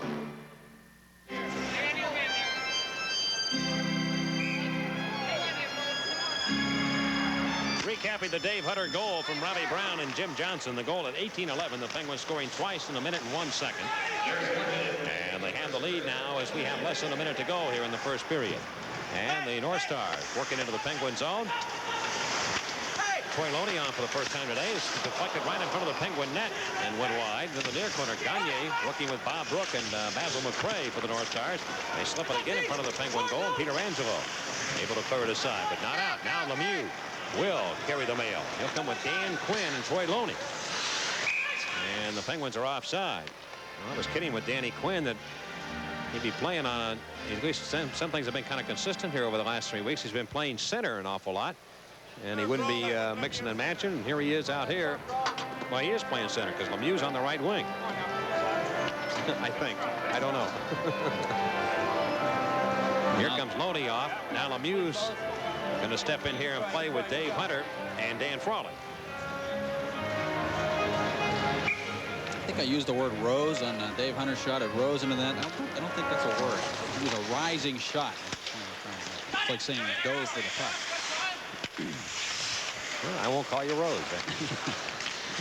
Here's Giles now moving back for the North Stars with 20 seconds to go in the first period. Bounced away in behind the Penguin net. Coffey directs it around near side. Bob Rouse, the Minnesota defenseman, does hold it in. Way to the near corner. Ciccarelli of Minnesota. Work it right in behind the Penguin net. And now Lemieux fires it around with 4 seconds to go, but the Penguins can't get it out. And the horn helps the Penguin cause there as the period ends. We played one here at the Met Center. And they're expecting kind of blizzard conditions outside. It's snowy, cold, and windy. But inside, the Penguins have warmed up. They lead 2-1 on the Penguins Hockey Network. We'll be at the Schaefer's, okay? Remember. End of one, and they got on the board first here today, even though they had several power play chances. They never got the power play goal, but they got one from Dave Gagne, who came down the slot and really teed one up. He had a lot of time to just blister that shot. He made a perfect shot up to the upper right-hand corner on Frank Pietrangelo, and a nice setup from behind the net by Mitch Messier. Messier beat Coffey to the puck and centered it to Gagne. Penguins tied it at 1 on a goal by Doug Bodger on the power play. They had the two-man advantage, and Bodger went right to the net. Robbie Brown took the puck off the glass and gave it to Bodger, who whacked at it, went off the skate. He got it back and kept whacking at that puck until he finally put it in, with Dino Ciccarelli just waving the stick at him instead of taking the body in front of the net. Bodger had all day to just keep whacking away until the puck finally went in behind John Casey, and that tied it at 1. And then Robbie Brown again assisting. Another goal, this time cutting down the left side across the line and made a nice little pass, went wide, and then just dropped it back to Hunter, who got in a good scoring position and really let a wrist shot go. That was a rising shot up over the right shoulder of Casey, upper left-hand corner, to make it 2-1. Hunter's 14th of the year from Brown and Johnson at 18-11. And that's where we stand right now. The Penguins with a 2-1 lead over the Minnesota North Stars, and the Pens outshot Minnesota 12-8 in that first period. By the way, the assists on Bodger's goal went to Brown and Lemieux at 17-10. Ironman football returns this spring at the Civic Arena as the Gladiators take to the arena floor for a full season of indoor arena football. All the face-past, high-scoring, non-stop action of the 50-yard indoor war will be back, and you can be a part of it all by purchasing Gladiator season tickets for a 6-game schedule. They're on sale now. $90 for sidelines, $72 for reserve. So call 642-1985 during business hours for more information. Bob Paradise, an opportunity to talk to him between periods on the television side of our broadcast today. And he reminded me that he'd like to inform Bugsy Watson, a former Penguin who now owns a big pizza shop down in the Alexandria, Virginia area, that he's still waiting for his pizza. And Bugsy and the folks there, if you're watching this afternoon on the dish, he'd like to have it sent personally to his house and just as soon as possible because he's quite hungry. So pass the word along. Even if Bugsy's not there, tell him to get hopping. Bugsy and Beeper, they were real partners when the Penguins came in for the Old Timers game there a couple times, and they really enjoyed themselves getting around town and having a good time. Dan Quinn cruising back with the Minnesota end to begin period number 2 to Frawley, a slap shot and he'll miss. We'll get to our good Giant Eagle goal getter in just a moment and let you know who that is for the second period. The North Stars' Mo Mantha corrals the puck, banging around to the near side. If the Penguins can get an early goal here, I think they can pretty much walk away with a win here in Minnesota. I don't think easily, but I think that'll put the North Stars right back on their heels where they've been so decimated by injuries. They've lost 7 in a row, and they're just going to have to, start saying to themselves, here we go again. Let's go to our goal getter. Kerry Cornell of East Liverpool, Ohio is our contestant. And Kerry has chosen Paul Coffey, $400 worth of groceries in the jackpot. You know, this is one building where if they don't have a big crowd, it doesn't look so bad because every seat's a different color in this building. And you get one solid color of seats, and then they're all empty, and you can really tell the building's empty. But there's not a very good crowd here today for the North Stars, and they've got the high school hockey going on, the big tournament. And today, a couple of consolation games being played over in St. Paul, and they have the big championship game tonight. And that has really kind of caught the attention of all the hockey fans in this area, what with the North Stars having the worst record in the NHL. Well, Edina beat Warroad last night in double overtime, 2-1 to win that game. I'm not sure. It seems to me like Murray Hill or something like that. Hill Murray. Hill Murray, all right. The other school that'll be in the state championship final tonight. 2 city schools, by the way, Mike. Warroad, the city where the Christian brothers come from, the famous Christian brothers who played in the Olympics in 1960 and again in 1980. And Warroad really was the underdog last night, and they made a heck of a game out of it, and it was really enjoyable to watch. And they were 25-0 on the year, Warroad was, and yet they come from a high school that has only 200 youngsters in it, as compared to Edina, I guess, which is a rather large school, so everybody was kind of pulling for the underdog, but not to be. Edina won it, and they'll go to the state championship. North Stars scored deep into Penguin ice. There'll be an icing call against Minnesota. Well, the Devils have struck again for another goal. They lead Philadelphia 6-3, so the Devils, with a win today against Philadelphia, could move temporarily, at least for the moment, into 4th place in the Patrick Division. The Rangers again play tonight at Washington. We've played 57 seconds here in the second period. Still the Penguins leading 2-1 in a face-off in Minnesota ice to the right of goaltender John Casey. You know, Mike, we talked about high school hockey, and people at home might be thinking, what's the big deal? But here it's an incredible deal because it's a state tournament, and they had 8 hours of uninterrupted hockey telecast yesterday on a network affiliate here in the Minnesota area. So you could just turn on the TV in the afternoon and watch hockey games until about midnight last night. It just was on the same station. And again, a network affiliate. That's how big it is here. And of course, the building just full over there in St. Paul. And they really go crazy over high school hockey here. Mario Lemieux with Troy Loney and Perry Ganchard now out for the Penguins. Lemieux winning the draw. Played it back outside the Minnesota line, and Billy Searin, the Penguin defenseman, cuts in, and Ganchard stayed in the zone too long. And he was offside as Billy Searin brought it in.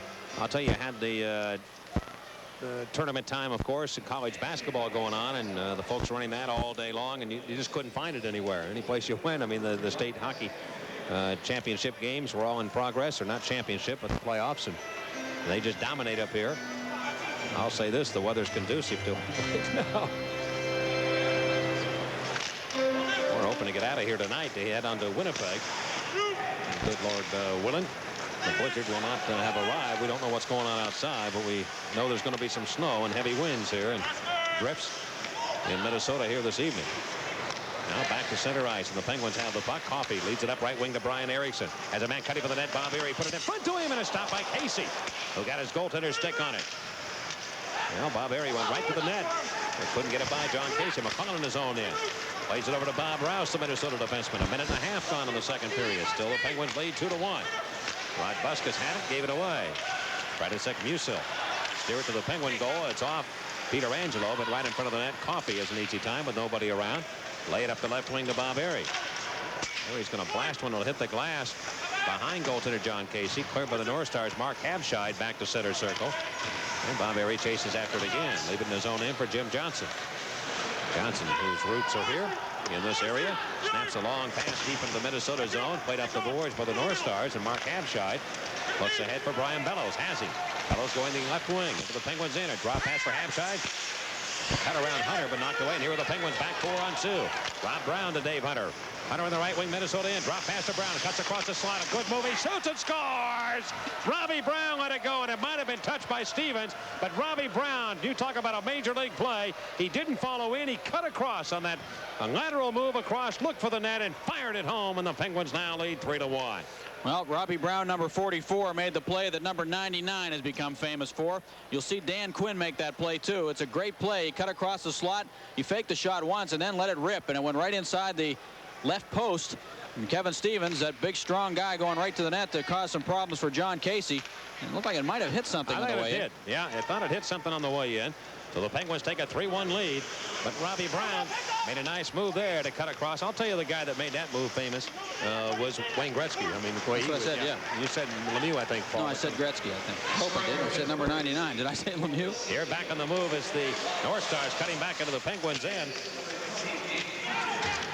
3-1. The Penguins have the lead right now. And Rob Brown, who's had a big afternoon. Kevin Stevens can't get into Minnesota ice. And check this out.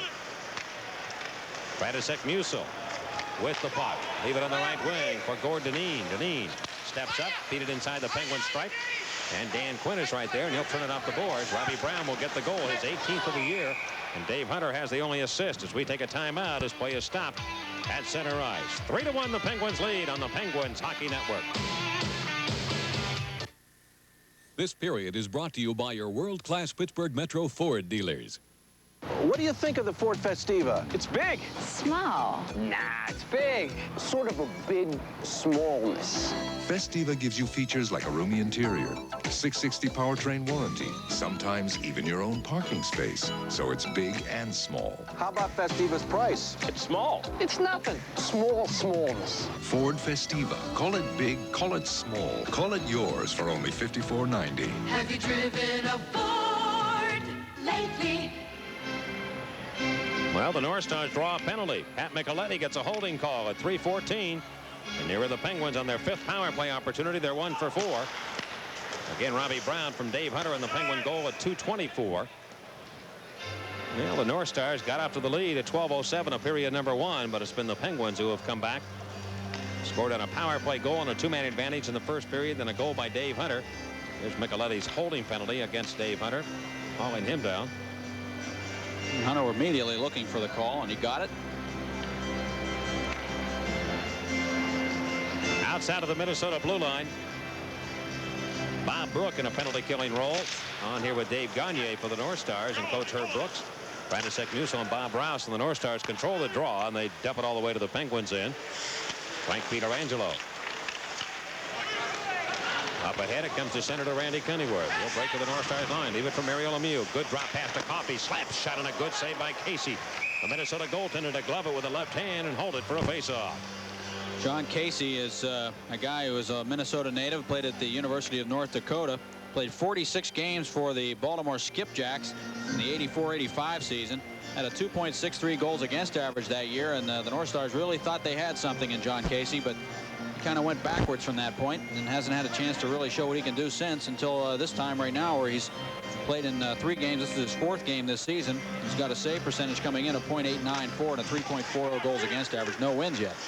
Power play with a minute and a half to go on the minor penalty to Micheletti, and the North Stars directed up into Penguin territory. And again, Pietrangelo has to handle the puck for Paul Coffey.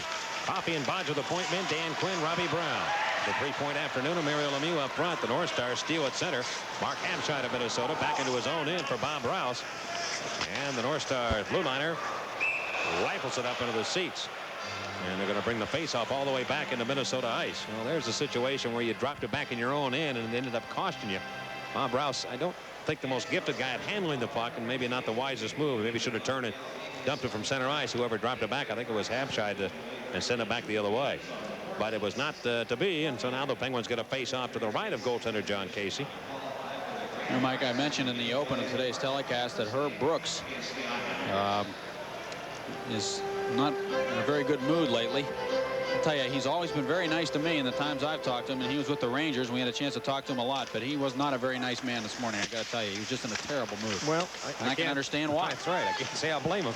Here, the left point. It comes to Coffey in the Minnesota end. Right side is Zalapsky. Fires it, and he just missed. It went off the boards and hops all the way back to center. Paul Coffey couldn't control, and Dave Gagne will. He has the only Minnesota goal to Bob Brooks. Shoot it to the net. Stop. Rebound. Look out. Right in front. And Peter Angelo has to smother that puck. Well, the North Stars get a shorthanded goal there, and they're right back in the game. And Gagne almost deflected that in by Peter Angelo.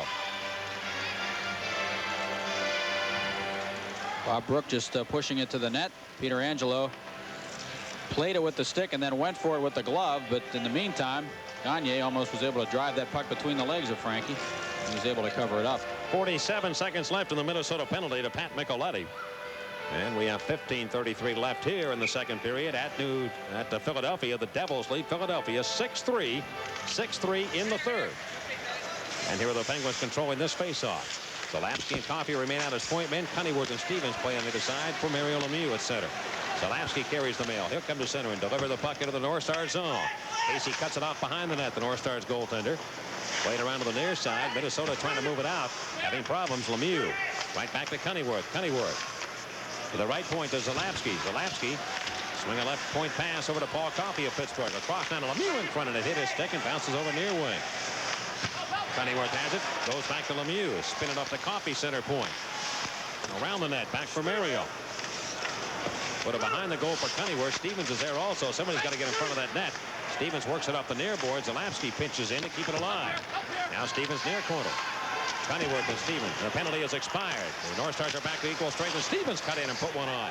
Stopped by John Casey, and the North Stars turn. Locked it up into the penalty box area. We'll take a timeout. The Penguins lead here at the Met Center. 3-1 on the Penguins Hockey Network. You know, the other day, my MCI rep called me up. Says he'd like to stop by with some new ideas. I think my long distance gets complicated again. Then he shows me how I've outgrown my current MCI service. And with a couple of changes, I can have more efficient, more economical long distance. I couldn't believe it. This MCI guy called me up to lower the bill. Until you call, you'll never know how much better a long-distance company can be. MCI. Let us show you. A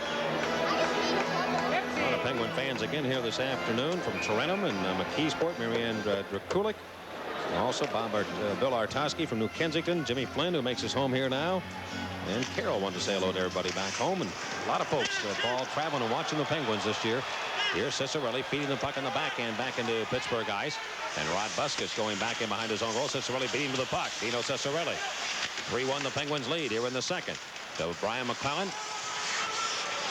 Right back to Dino. And Dino being pushed in behind the goal by Dave Hunter. Gets that puck, comes out in front, trying to get a shot up. Now a shot by McClellan. Did it go in or not? No, Peter Angelo stopped it. Ryan McClellan thought he had himself a goal. He raised that stick up, but Frank Peter Angelo stopped him cold from 8 feet away. Boy, Frankie making a tough stop there on big Brian McClellan. And Dino Cicerelli simply outworked the Penguins. Yes, he did. Dave Hunter had him and then let him go, and Cicerelli was able to work that puck in front. McClellan with a turning shot. Peter Angelo somehow stopped that with his right pad. The puck was underneath his right pad. Peter Angelo right in the crease, back in the net, able to make that save. It was shot underneath his right leg, and it pinned it against the ice with his right pad. Left wing circle, Penguin zone.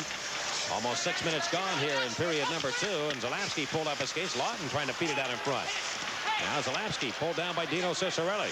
McClellan comes in, and Zalapsky's on top of the puck. The Penguins made a defensive change after the scoring chance, and they bring out Zalapsky now to work with Doug Bodger. Bodger has one of the 3 Penguin goals. Dave Hunter one, and Robbie Brown his 18th of the year. And Zarly Zalapski stares on.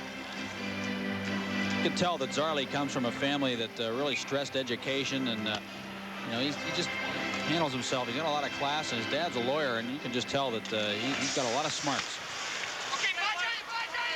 Well, it doesn't help to combine the smarts with the ability that he has, too, on the ice. You put that combination together, boy, that could be deadly. Here's Bodger taking a heavy check from Dino Ciccarelli. Zalapski, though, cruising back into the Minnesota end. He's pulled down by Mantha. Play goes on. Right in behind the Minnesota goal. Zalapski's in digging for it. Played near side to Brian McClellan. McClellan scoots up the center. Check from behind by Troy Loney. The North Stars do skate the puck back into the Penguins' end. Quinn pulls down Brian Lawton. And the Penguins will get a penalty here. Danny Quinn stares at Lawton as if to say, well, you helped that one along, but Quinn will get the penalty, and Pittsburgh will be on the short end of it right now with a 3-1 lead on the Penguins Hockey Network. What do you think of the Ford Festiva? It's big. Small. Nah, it's big. Sort of a big smallness. Festiva gives you features like a roomy interior, 660 powertrain warranty, sometimes even your own parking space. So it's big and small. How about Festiva's price? It's small. It's nothing. Small smallness. Ford Festiva. Call it big, call it small. Call it yours for only $54.90. Have you driven a Ford lately? Well, Dino Ciccarelli playing the game very tough, and a good solid shoulder check on Doug Bodger of the Penguins. He in the corner. And then Dan Quinn drawing a penalty here as he pulled down Brian Lawton. He put the stick into his waist and spun him around, pulled him down. Power play chance number 4 for the North Stars. They are 0 for 3 on the afternoon.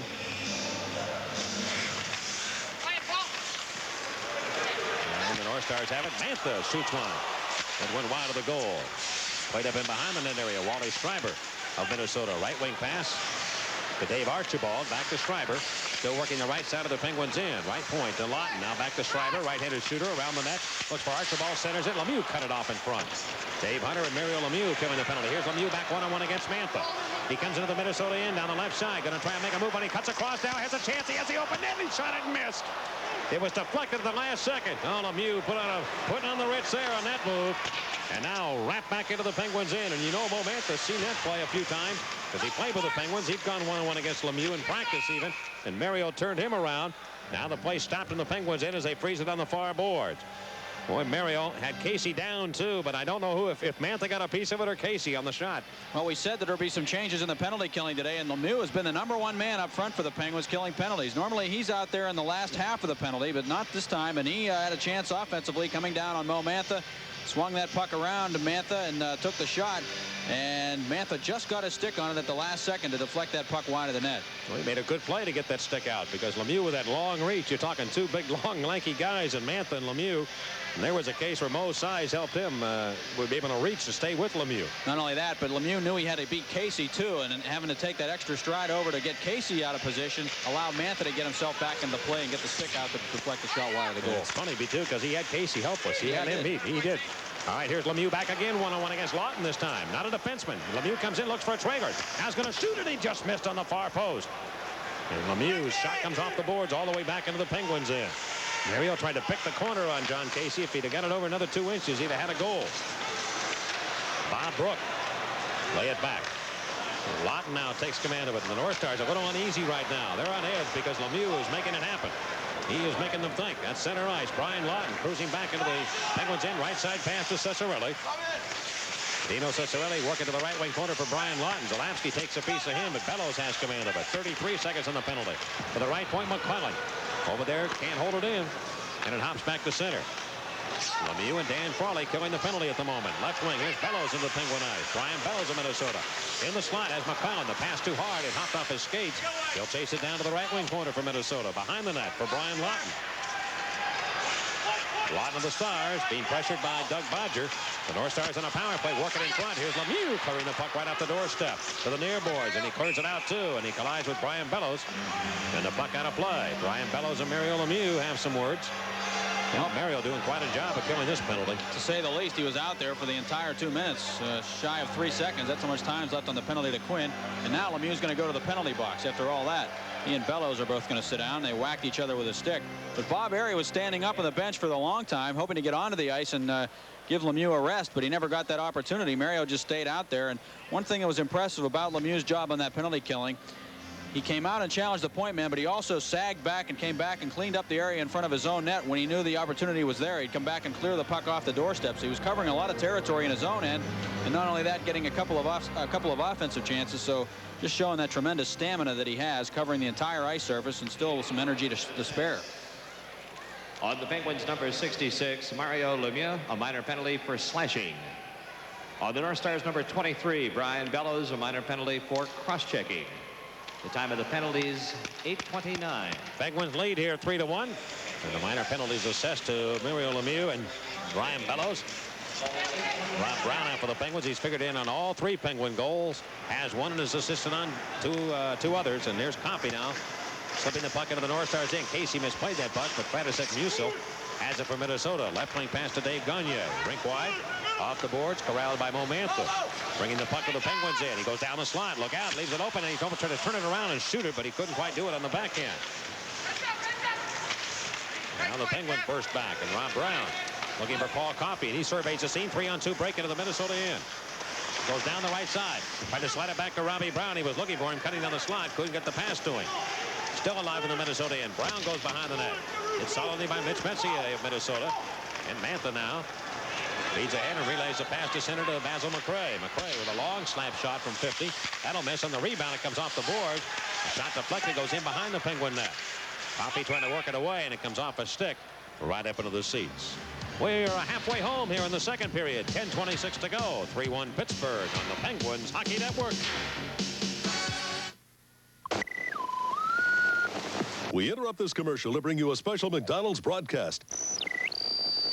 Right now at McDonald's, for just 99 cents, you can get any breakfast sandwich. I repeat, any of 4 great-tasting breakfast sandwiches for 99 cents. Wait, the latest just in. Now you can also get a Filet-O-Fish sandwich for just 99 cents. Hurry to McDonald's and get any Filet-O-Fish or breakfast sandwich for just 99 cents. This concludes McDonald's special broadcast. Penguin bench. The Penguins have won 3 of their last 4. And trying to make it 4 or 5 here at Minnesota this afternoon. Winnipeg tomorrow on our Penguin Radio Network only to complete the road trip. Mark Abshai giving the puck back to the Minnesota defenseman Kurt Giles. Giles looking for Wally Schreiber. Schreiber skates up. Penguin standing tall at the blue line. He has nowhere to go, so he works it off the sideboards in behind the net. Zalapsky very quick to get that puck out. Boy, that's a gift. I'll tell you, it is. And when you see players like Zalapsky able to move that puck very quickly out of his own end, that takes a lot of the pressure off people. At center ice, it'll be Abshot again cutting back into Penguin territory. Near side, Schreiber has it, shoots it right over the head of Frank Pietrangelo. Along the right wing boards, Penguin zone. Archibald flags it down with a glove. Put it in behind the Pittsburgh goal for Mark Abshot. Centers in front of one right by a man. Here's a man open. Shot by Archibald goes in. The North Stars have scored. Wally Schreiber deflected it, I believe, as he cut through the goal mouth. And the North Stars get a goal to make it 3-2. Well, the Penguins that time could not get the puck out. And Minnesota cashes in. Well, both defensemen had their backs to the play, including Zarley Zalapsky. Bodger went behind the net. It was centered in front, and Zalapsky was looking at the net. He got turned around, and Bodger turned around at the last second to come out to see Archibald, but Archibald already had the puck in the slot and was eyeing that net, and he was able to get the shot away. Yeah, I think it might have hit Schreiber's leg and bounced in. Not directed in, I'm not sure. Kind of a crazy play around the goal. Archibald just shot it. It went off Bodger, who came out to try to block the shot. Well, it hit Bodger, and I think it hit goaltender Pietrangelo, and then I think it hit Schreiber, who was in behind. Like a pinball game down there. So the North Stars make it 3-2. The main thing is Bodger and Zalapsky were both in front of the net, and they let one of the North Stars go behind the net. Here's Lautenbach, Penguins in. Gancher pulls down one of the North Stars, and all of a sudden the momentum is going back to the North Stars. They've scored a goal to make it 3-2, and now they've got the power play coming up. Penguins by 1 on the Penguins Hockey Network.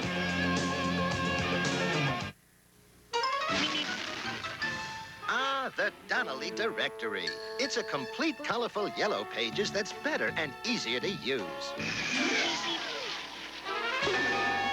Won't he ever learn?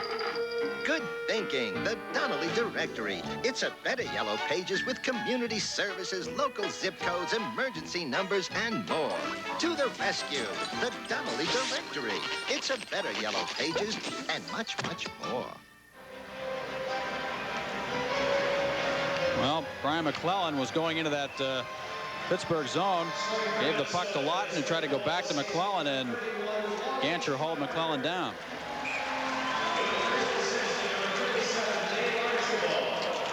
Well, Schreiber's going to get the goal. It did go off of him, and Archibald getting an assist. Also Hapshot, he's the guy who centered it from behind the net on the goal. So Minnesota now with its 5th power play opportunity. They're 0 for 4 in the afternoon, and they crank it up in their own end. 3-2 the score. The Penguins lead by 1. Out the left side, Brian Bellows works it deep into the Penguins end around the right wing board. Brian Lawton moves in. He's checked by Dave Hunter. Tapped in behind the net. Brian Bellows now skates over to the near corner of the Penguins end. He is hit by Jim Johnson. And back to the left point, it went beyond the reach of Mo Mantha. And Mantha backpedals to his own blue line. Inside his own stripe and passes ahead. It comes right back to him. And Mantha cuts up the left wing against Lemieux. Shoots it up, and it hits Cicerelli and bounced up into the North Stars bench. And we'll get a stop and play at center ice.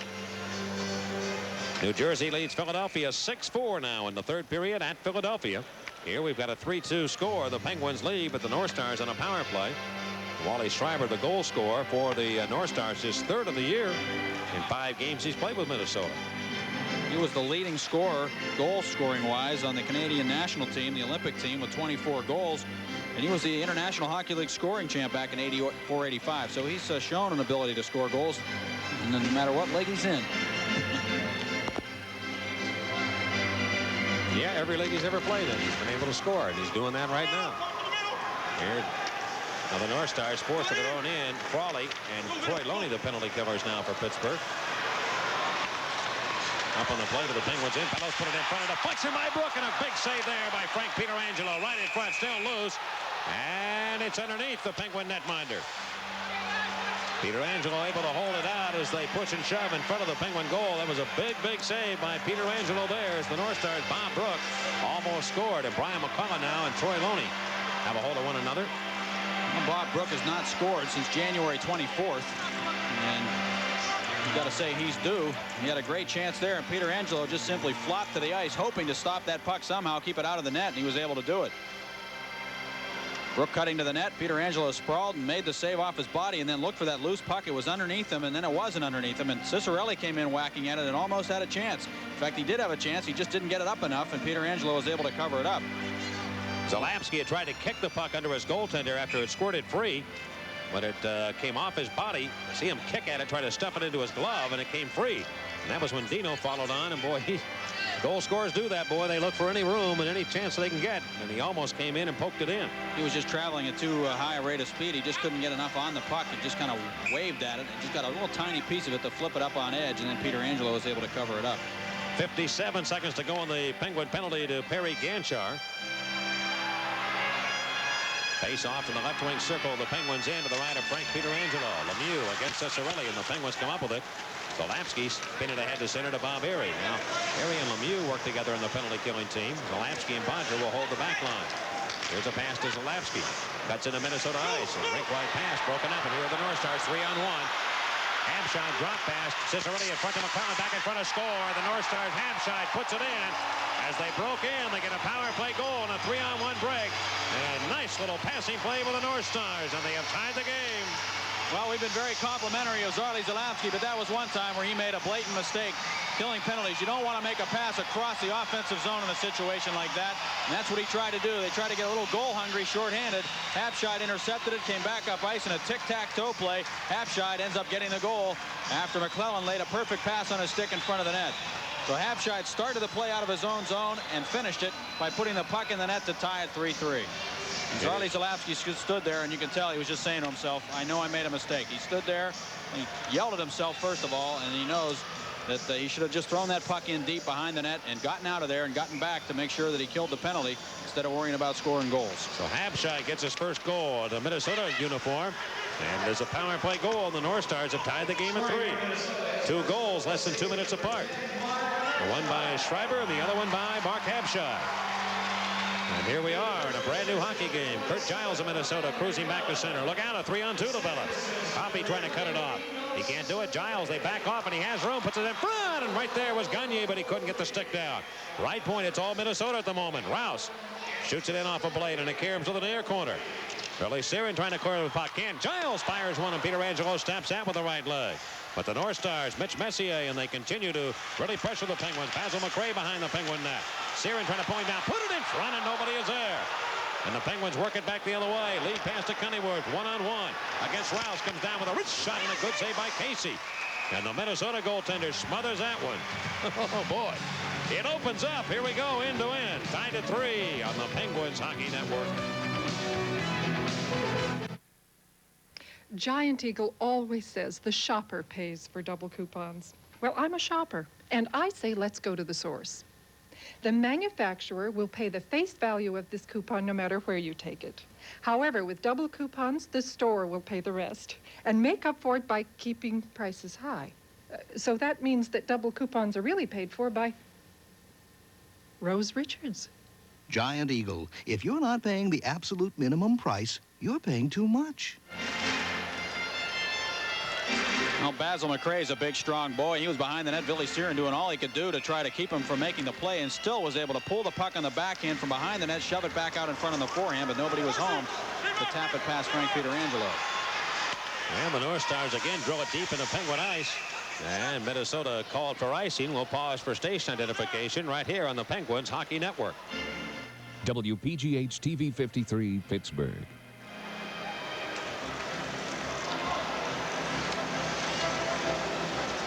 New Jersey wins at Philadelphia 6-5, so the Devils now in 4th place in the Patrick Division at the moment. A record 31-35-5 with 67 points. The Rangers in 5th with 66, and the Penguins are last with 65. They need a win to keep pace with the Devils this afternoon. And they're tied at 3. Frantisek Musil beat it around to the near boards. Wally Schreiber of Minnesota. And you can bet your life a lot of folks will be watching this one now the rest of the way. Following the Devils and the Rangers. On the dish on the TV side, and is picked up now by Jim Johnson. A 3-3 matchup with 6:38 to go in the period. Jimmy Johnson cruising to the Minnesota line. An offside call. Robbie Brown and Pat Micheletti get the gloves up into one another. And they might sit down. Ron Hogarth, the referee, I think will send both Micheletti and Rob Brown off. Frantisek Musil and Jim. Is it Dan Frawley involved? No, it's Kevin Stevens. And now Dave Archibald takes a hold of Kevin Stevens. Well, Micheletti and Brown have to sit down. Stevens standing right in there pretty good, pushing everybody aside. Frantisek Musil standing in there too, and now they're talking to one another. I don't know if Kevin can understand him or not. Talking in Czechoslovakian probably. No, it doesn't matter. It's pretty universal. Gord Dineen and Rod Buskas push and shove. This one's got the makings of maybe breaking out here. You got to be careful. Hogarth trying to split people apart.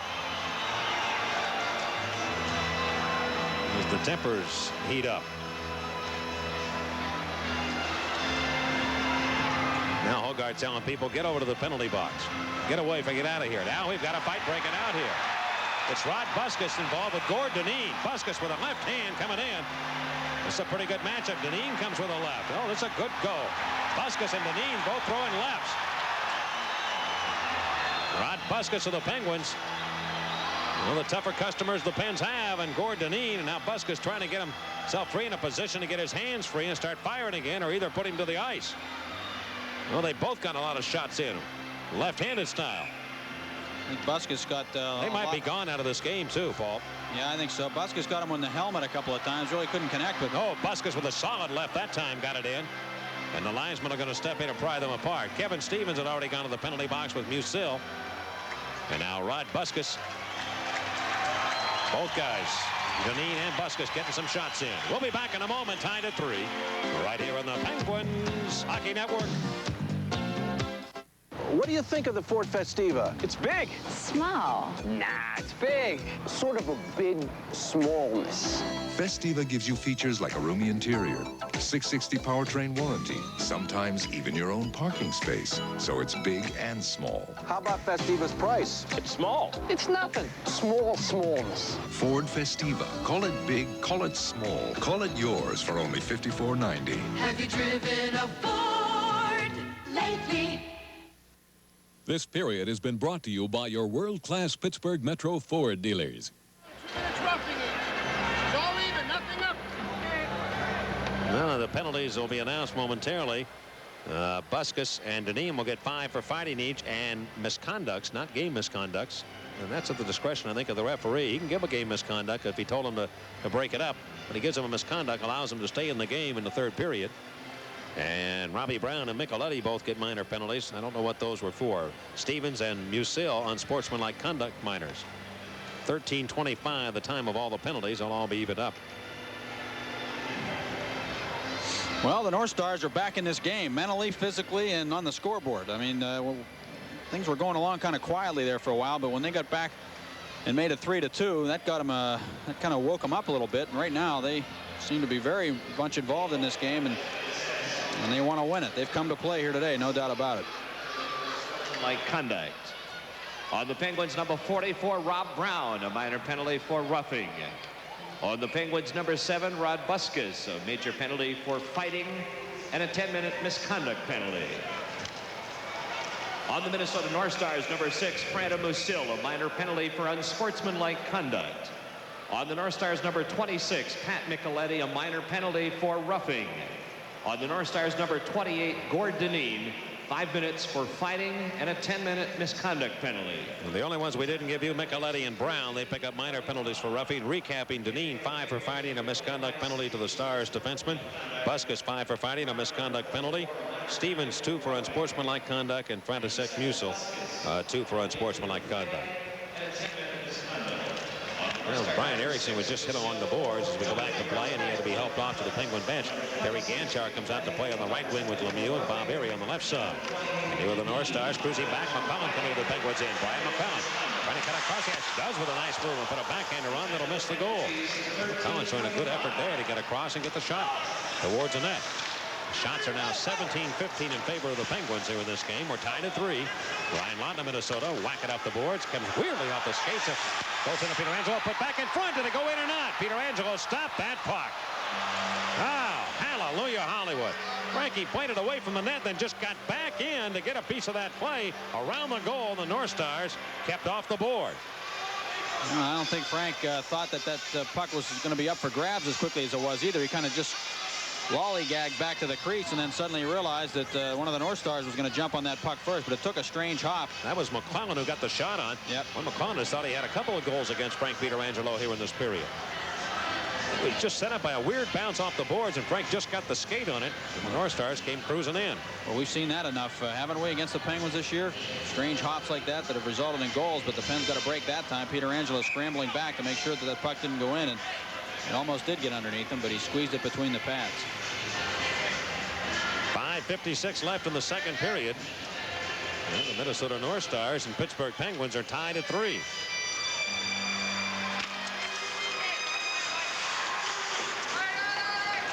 And back to play. Here's Lemieux breaking out of his own end after the faceoff. Lemieux going to the Minnesota Lodge. Drop pass for Ganchar. Instead picked up by Zalewski. Oh, what a shot he put on, but the save was made by John Casey. Zalewski really a blistering slap shot there. Back in the Stars, counterattacking. Cicerelli cuts across the ice. He goes right side. Got a man Rouse. His slap shot. The save made. Mantha left point. Head down. He drills one.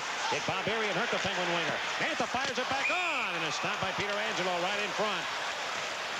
And Frank again holds long enough for a faceoff.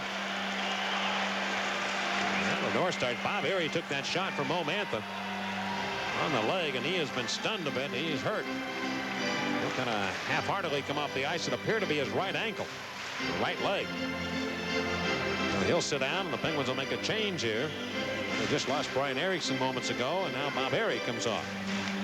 Mo Mantha picked up that loose puck top of the circle. Good wrist shot by Mo Mantha. That's his strength, and he gets it away quickly. And that time throwing it to the net, and Pietrangelo had to be alert to make the save. Coffey and the Penguins in. The Penguins had a 3-1 lead in this hockey game. They had a 2-0 lead at St. Louis the other night. They're watching leads evaporate in a hurry here in the last 2 games. And you ain't going to get a playoff spot, boy. You keep giving up leads like that. It's going to be a long haul to even think about it. Because when you get that lead, you've got to start burying people. And the Penguins right now matched up tied at 3. And the Pens are guilty of an icing play. And their level of intensity has really gone down here in the second period after battling back in the first. I don't know the answer, trying to find the combination. It's not easy. Sandy Epstein wanted to say hello to folks back in Pittsburgh, along with Bill Hayes and John Griffin. Friends and family back in Evans City here to see this one. And they've watched a pretty good hockey game. Tied at 3. Right point of the Penguins in. It'll be picked up by Ralston. Hard slap shot. Little miss the goal. Way up in the air and knocked out of the atmosphere by Jim Johnson's glove and directed to Cunneyworth, and an illegal hand pass called here. Well, the Penguins watched the Stars score the first goal. Dave Gagne and then Bodger and Hunter connected to give the Penguins a 2-1 lead at the end of 1. They scored early in the second on Robbie Brown's 18th of the year. But Wally Schreiber and Mark Habshaw scoring 1 minute and 40 seconds apart in the second. And Minnesota back even. Well, the North Stars have now outshot the Penguins 19-18, and in fact they've outshot their opponents in the last 2 games 67-52. So they're getting their offensive chances, but they just haven't been able to put the puck in the net. But it's tied right now at 3. Penguins again move to center after the draw, and they whip it back into the North Star zone. Casey, the Minnesota goaltender, waited around to Brian Bellows. He'll set up shot behind his own net. Doesn't have much time. Worked it off the boards, but not out. Kept in by Dan Quinn of Pittsburgh. He'll toss it in behind the Minnesota goal. After it'll be Dan Frawley. Frawley and Cunneyworth doing the work here up front, trying to dig that puck free from Mo Mantha. They turn Mantha around. Mantha trying to cover up, can't do it. Cunneyworth has it, steps out, he shoots it. It was blocked and deflected right into the goal. And John Casey with that left paw again has it long enough for a face-off in Minnesota ice. Good work by Frawley and Cunneyworth to keep play alive and to try to pry that puck loose from Mo Mantha along the backboards, and Cunneyworth able to come up with it, but when he walked out in front he just didn't seem to have enough authority on the shot to get it to the net. We'll be on the air with you on the Penguin Radio Network tomorrow, only on radio, beginning at 3:30 Pittsburgh time. 3:30 or 3:20 actually, with a pregame show. You need a pregame show? Call Steigerwald. He'll be there. We got some intermissions coming up, and if you need an intermission, you call Steigerwald. He'll be along. 4 minutes and 23 seconds. Robbie Brown joined with Kevin Stevens now working the right wing, and Dave Hunter on the left side for Pittsburgh. And the Penguins and the Stars in, trying to shoot it to the net. It was deflected. Pops back to center and corralled by Jim Johnson. Johnson looking for Paul Coffey. Coffey now has possession. He'll skate quickly to the Minnesota line. They have to give him room with the speed he has, and they do. He cuts down the right side. He'll make a move, drop it back. Nice pass. Jimmy Johnson's wide open. His shot deflected on the way in. Johnson's got it again. He drives it right on, and Casey made a good save on Jimmy Johnson. Now around to the near board. The Stars come ahead. Here's a lead pass on a breakaway for Gagne. Hunter chases. Gagne cuts for the net. He shoots, and a great save by Peter Angelo off his right leg. Centered by Gagne. Here is Robbie Brown going for it, but he can't get to it. And Bob Rouse cut it off. What a big save by Peter Angelo on Dave Gagne, and a breakaway attempt. That's a major league save by Peter Angelo because he got his right leg out and kicked it away at the very last second. In Minnesota ice in a 3-3 tie. Brian Lawton heard it back to center. It goes into the Penguin zone. Zalapsky had it, but he gave it away. McCollum shoots. That hits Zalapsky. The rebound back in front off Zalapsky. And we've got penalties coming up here. Doug Bodger and Basil McRae are both going to be sent off. So we've got 3:16 to go now here in the second period. And what a big save by Peter Angelo as the North Stars threaten to take the lead for the first time today. Well, Coffey and Jimmy Johnson were trapped on the right wing boards. They were in deep, and that meant that Gagne could go in, and the only guy back was Dave Hunter.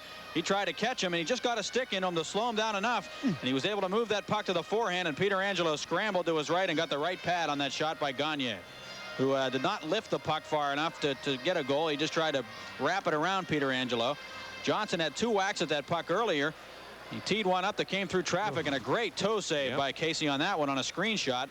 Both goaltenders really coming up sharp. Penguins really pouring it on and putting that pressure on in the North Star zone, and maybe leaving their end a little bit more vulnerable, and that gave them a chance to break up ice on the breakaway, and a great save by Peter Angelo. Number 3, Doug Bodger, minor penalty for high sticking. On the North Stars, number 17, Basil McRae, a minor penalty for slashing. Time of the penalties, 16:44. Well, the minor penalties to Bodger and McRae issued here. We've got a face-off coming up in the Penguins' end to the right of Frank Pietrangelo, the Penguin goaltender. Well, Herbie Brooks knew that his team played too much of a wide-open style against Pittsburgh on March 1st, and he told me before the game he'd like to see them play more of the kind of game they played in the 1-0 loss to the Penguins when Peter Angelo shut them out. And they are playing a little more disciplined game here today, and they're right in at 3-3. Wilapski handling the puck after the face-off. And giving it to Bob Erie, who cuts the off wing, and he is hit solidly on a check by Kurt Giles. And they're both going to go off here. Giles and Erie, and they get the stick into one another. Bob Erie of Pittsburgh and Kurt Giles, they whacked each other once. They might get double minors here. They get the sticks up into one another originally. And I think Ron Hogarth's going to send both men off, possibly on double minors for high sticking. 17:03, the time of the minors. As we said, the North Stars still within a range of a playoff spot, just 5 behind the Toronto Maple Leafs. Now you see the check, and then Bob Erie coming back, and Giles sticked him, and they came right back at one another.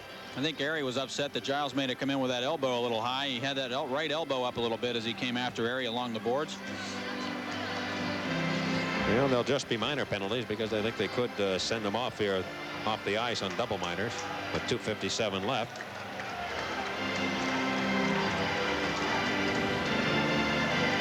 Another face-off to the left of the Minnesota goal. This is going to be a long hockey game, boy. We're approaching 2 hours here for 2 periods.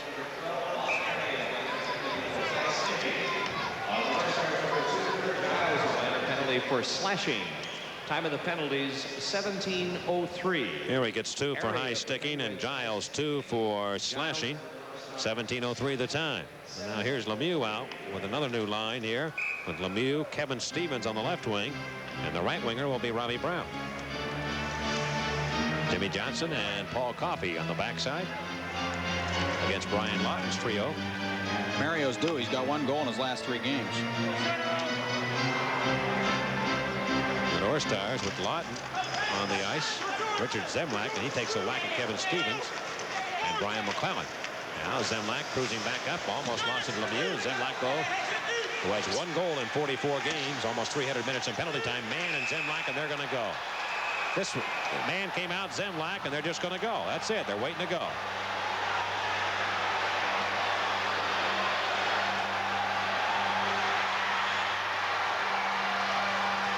And they throw a few punches. They're alive along the far side. Jimmy Mann, I think that might be his 2nd shift of the night or afternoon. And Zemlak, they're into the Minnesota bench now. Well, they were looking for one another. Man, get on that right wing. Didn't the Penguins have Stevens on the right side? They started. Man must have just come on. I'll tell you what happened. Zemlak took a shot at Kevin Stevens. That's what, or he is still out there from behind. And I'm not sure if Mann was out there or not. I might have called it wrong in the original setup. Looked to me as though they're still going at it here. Richard Zemlak and Jimmy Mann, the linesman trying to pry them apart.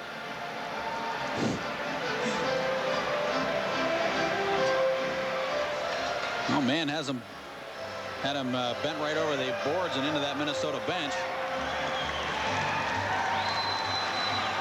17:17, the time of the penalties.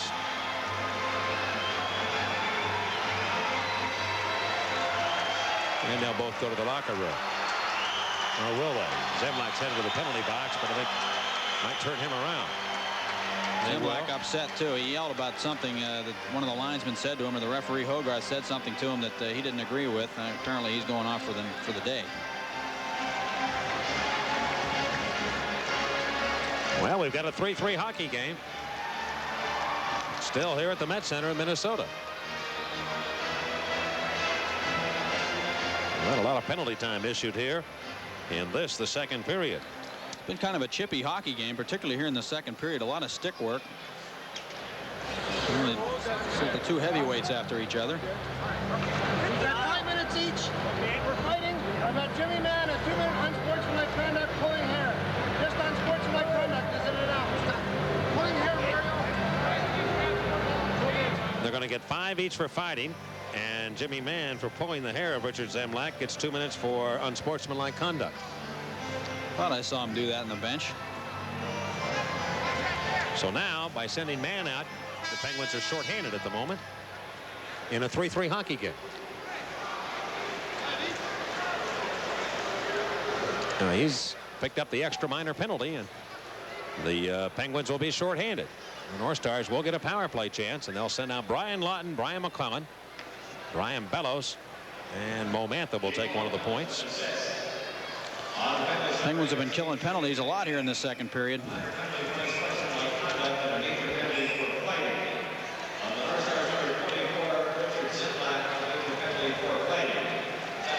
You know, that's interesting, and I'm glad we were able to pick up Ron Hogarth, because the average fan would have no idea what that unsportsmanlike conduct penalty was for. And fortunately, we got the word from Hogarth that was for pulling hair. I guess you could conjecture and try and figure out, but that certainly does help. We appreciate that. The folks here are doing a nice job of picking up the calls from Ron Hogarth, and thank you, ladies and gentlemen. So now Pittsburgh shorthanded, and Mario Lemieux joined by Dave Hunter up front. Robbie Brown in the penalty box. Lemieux comes up with the puck, carries it back to center, works his way to the Minnesota end against Mantha, drop it over to Coffey, look out, his slip shot, and he missed. On the rebound, Hunter goes in too deep, he couldn't knock it into the net. And Brian Bellows of Minnesota, the Penguins almost scoring shorthanded. Bellows rambles back to the Penguin line, and he'll shoot it back to the left wing corner. Bellows hooked from behind by Jim Johnson. Slowed it up, but Ciccarelli has control of the biscuit. Ciccarelli of Minnesota in the Penguins left wing corner, back to the left point to Mo Mantha. Back to Dino up high off his chest. He'll knock it down. Settle it. Comes in. Wristing one, and a good shot and a better save by Peter Angelo. Lemieux has the rebound, and he bangs it by Brian Lawton of Minnesota. Deep up ice. North Stars have a power play goal in this game. Mark Habscheid connected at 12:03 of the second period. 3-3 tie. Now on the left wing of the Penguins end. Ciccarelli goes down to Bellows. Wristing one, and a stick save made by Peter Angelo. Along the left wing corner in Pittsburgh territory. Kolapski trying to move it out. Can't. Mantha shoots it in front. Knocked away at the last second by Coffey. Ciccarelli trying to take that puck and tee it up. And Troy Loney giving the puck to Mario Lemieux. Lemieux comes in. Looks back for Loney. And they're letting Lemieux play the entire penalty killing unit as one man. And then bringing somebody on to play with him all the time. That apparently is what they'll do. So Lemieux will get some extra added ice time. Here's Ciccarelli going to Lawton. Lawton back to Ciccarelli. Right side man open. Archibald. And he slaps one wide of the goal. Picked up by Frawley of Pittsburgh, and he works it up ice. Now Frawley has replaced Lemieux. Loney's going to come off. And Quinn and Frawley will be the penalty killer. Radisek Musil with 20 seconds to go in the penalty. 1:04 to go in the period. Kicked in behind the Penguin net. And now to the left of the goal, it will be Frank Pietrangelo coming up with it. Now Radisek Musil corrals Jimmy Johnson. Settle down, gentlemen. Got a long way to go in this game. 58 seconds to go. We're going to jam the penalty box a little more.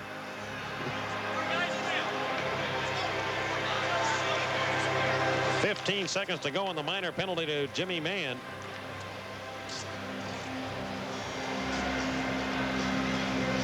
And Jim Johnson. And it's going to be Dave Archibald going on. Radisek Musil and Jimmy Johnson involved originally. Musil had lost his stick. Archibald is going to be end up the man with a penalty, however. Archibald and Jimmy Johnson pushed and shoved, and then Musil came in and grabbed Jimmy Johnson from behind.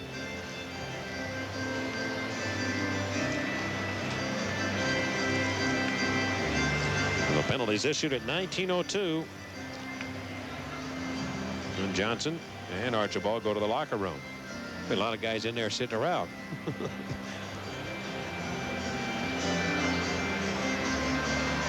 We get back to play. The faceoff will be in the Penguin zone, and it will be to the left of goaltender Frank Pietrangelo. Alan and Susan Generati. I wanted to say hello to folks back home, and also Jeff and Janet Wheeler in Hastings, Minnesota here now. They've got friends and family back in Butler. Now we're going to get back to some hockey here momentarily. New Jersey has already beaten Philadelphia 6-5 this afternoon, and the Devils move into 4th place at the moment in the Patrick Division.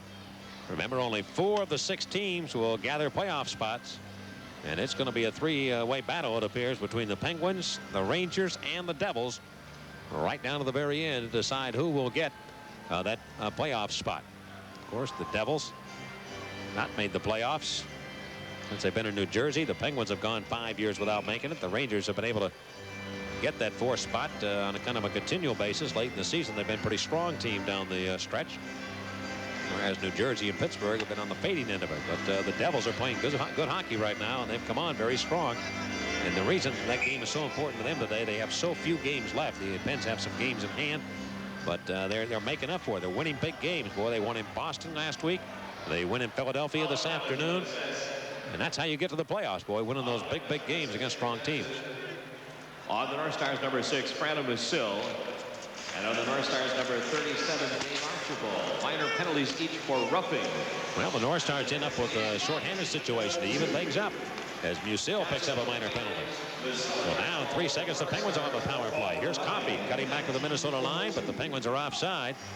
1 second left on the man penalty, and Robbie Brown will come on the ice. And then the Penguins have a power play the rest of the period. So Musil gets an extra 2 minutes for roughing. I think that was originally going to be announced, but it was. Well, Musil and Archibald minor penalties, and Jim Johnson for the Penguins.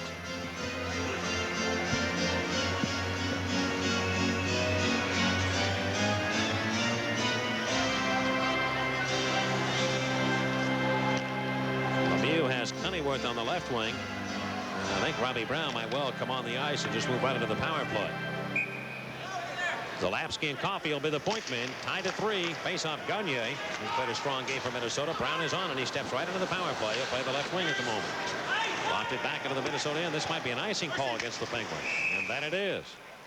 Penguins couldn't connect on a lead pass, and they're called for icing. And that hurts with 33 seconds to go in the period.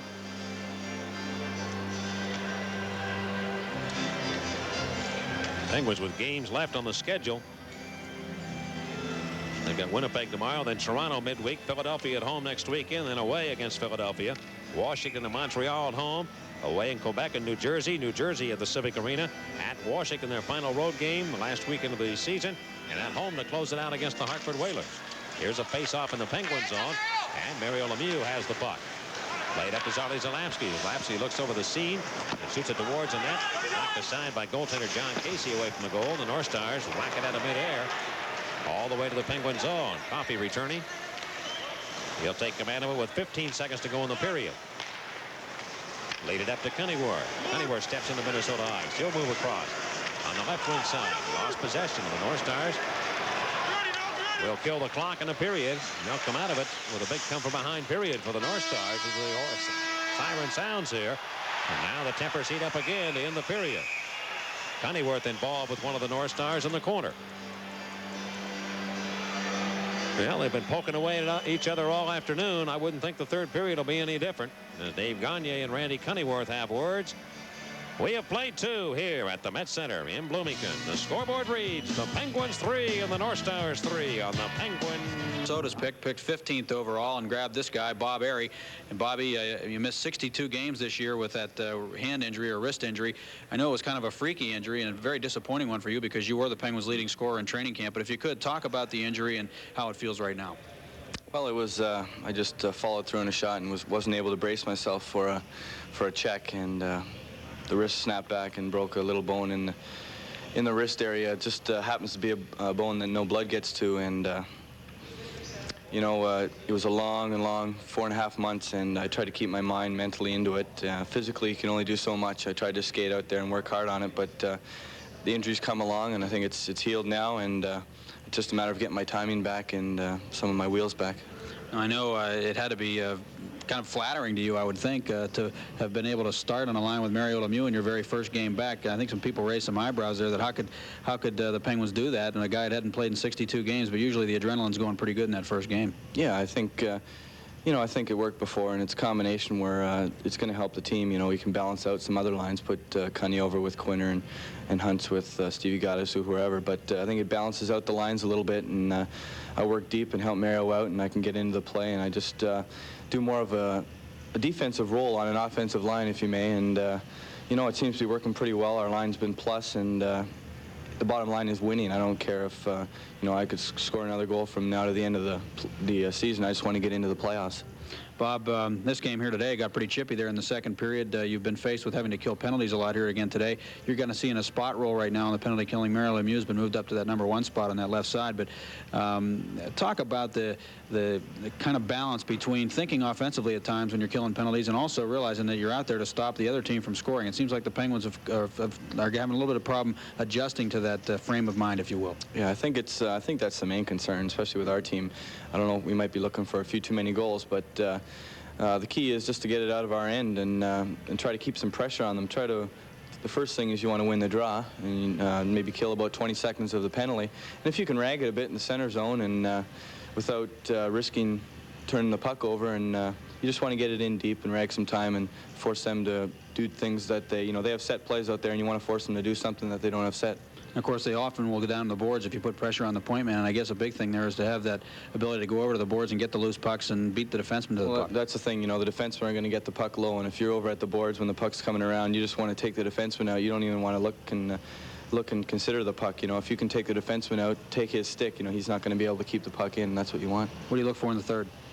I think it's going to be chippy all the way. I think it's going to be a one-goal game, as are many of them this year. And, you can't look past this Minnesota North Star team. You can't look past any team in this league. If we do that, then, we're going to have our work cut out for us. Okay, good luck in the third, Bob. Thanks very much, Paul. Bob Area of the Penguins has been our guest, and we'll return to the Met Center in just a moment here on the Penguins Hockey Network. We want to see your eyes when you see our shrimp. At Long John Silver's, we want to see you sink your teeth into our big, juicy butterfly shrimp. And right now, you can get these golden beauties in 4 great meals for only $3.99 each. Like our 6-piece shrimp dinner and our shrimp and fish dinner. You see, we want to make sure we're going to see you back. Long John Silver's. Shrimp meals, $3.99 each.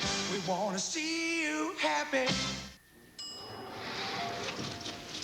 Lunch? I grabbed a pizza. Lunch? I grabbed a burger. The American Dietetic Association says vegetables are an important part of a balanced diet. Lunch? I grabbed a hot dog. No vegetables? Have a V8. When you can't get to eat vegetables, you can drink them. One delicious glass of V8 juice provides a serving of vegetables. Thanks for putting me straight, Laura. Drink V8. Keep your diet straight. Now available in 32-ounce glass. At Calusi Chevrolet, you can count on a sales staff that takes time to understand your needs.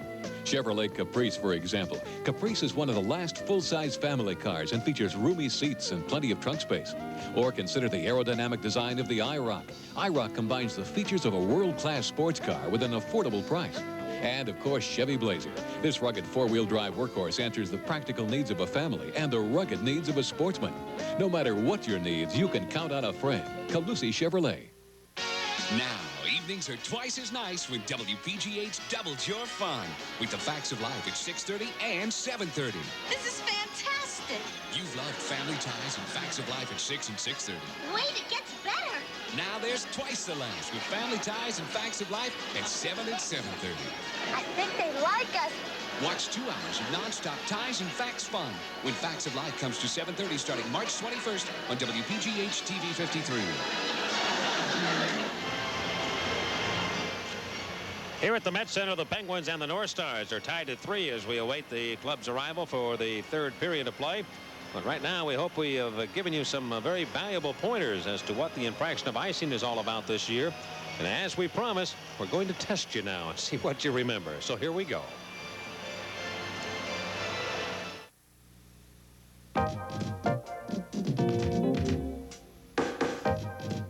Is this icing? Yes, because the puck was shot from behind the center red line and crossed the defending team's red goal line before a defending player could touch it. How about this?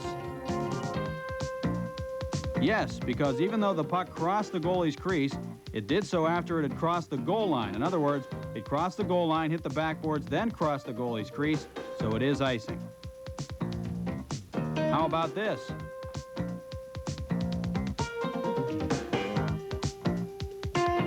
No, because when the linesman rules that the defending player could have played the puck, he'll wave it off or extend his arm straight out from his body.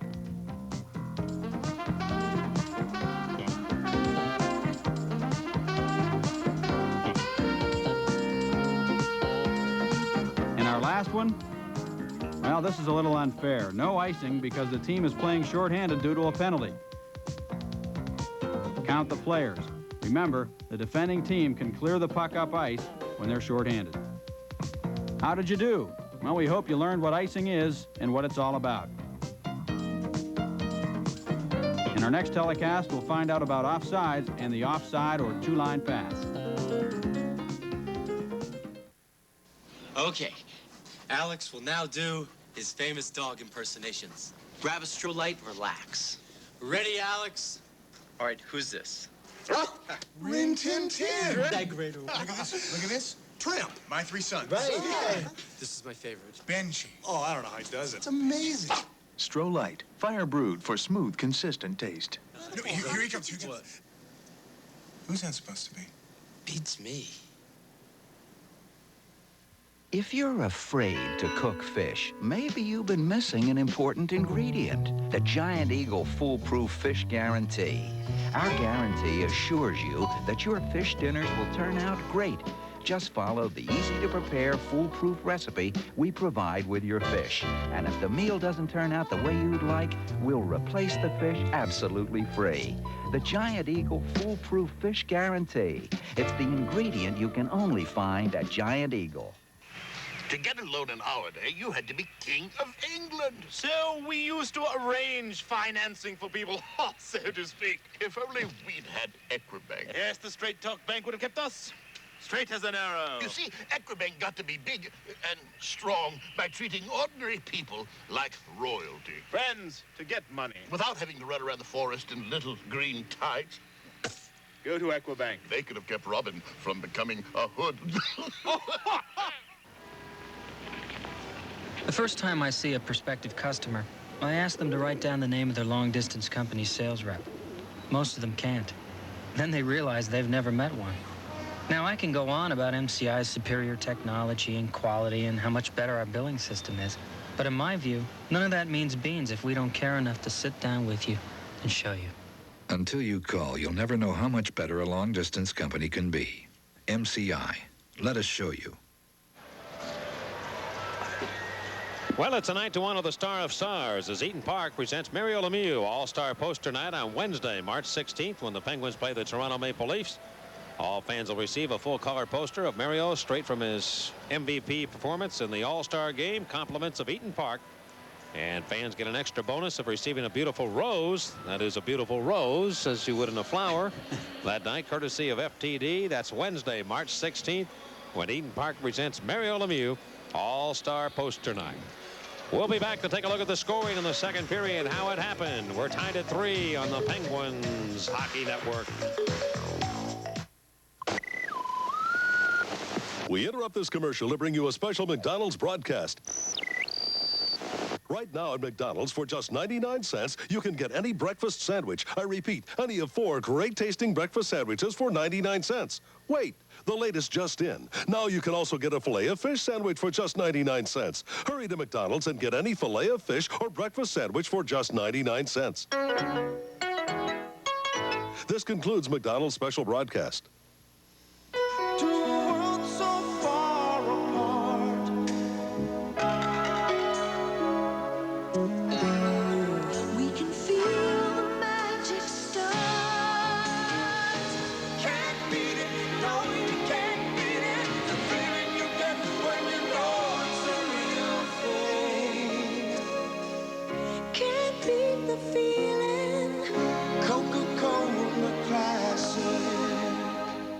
How fast is the new Isuzu Impulse Turbo?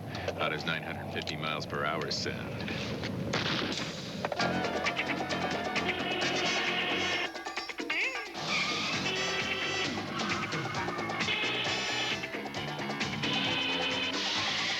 The Impulse Turbo.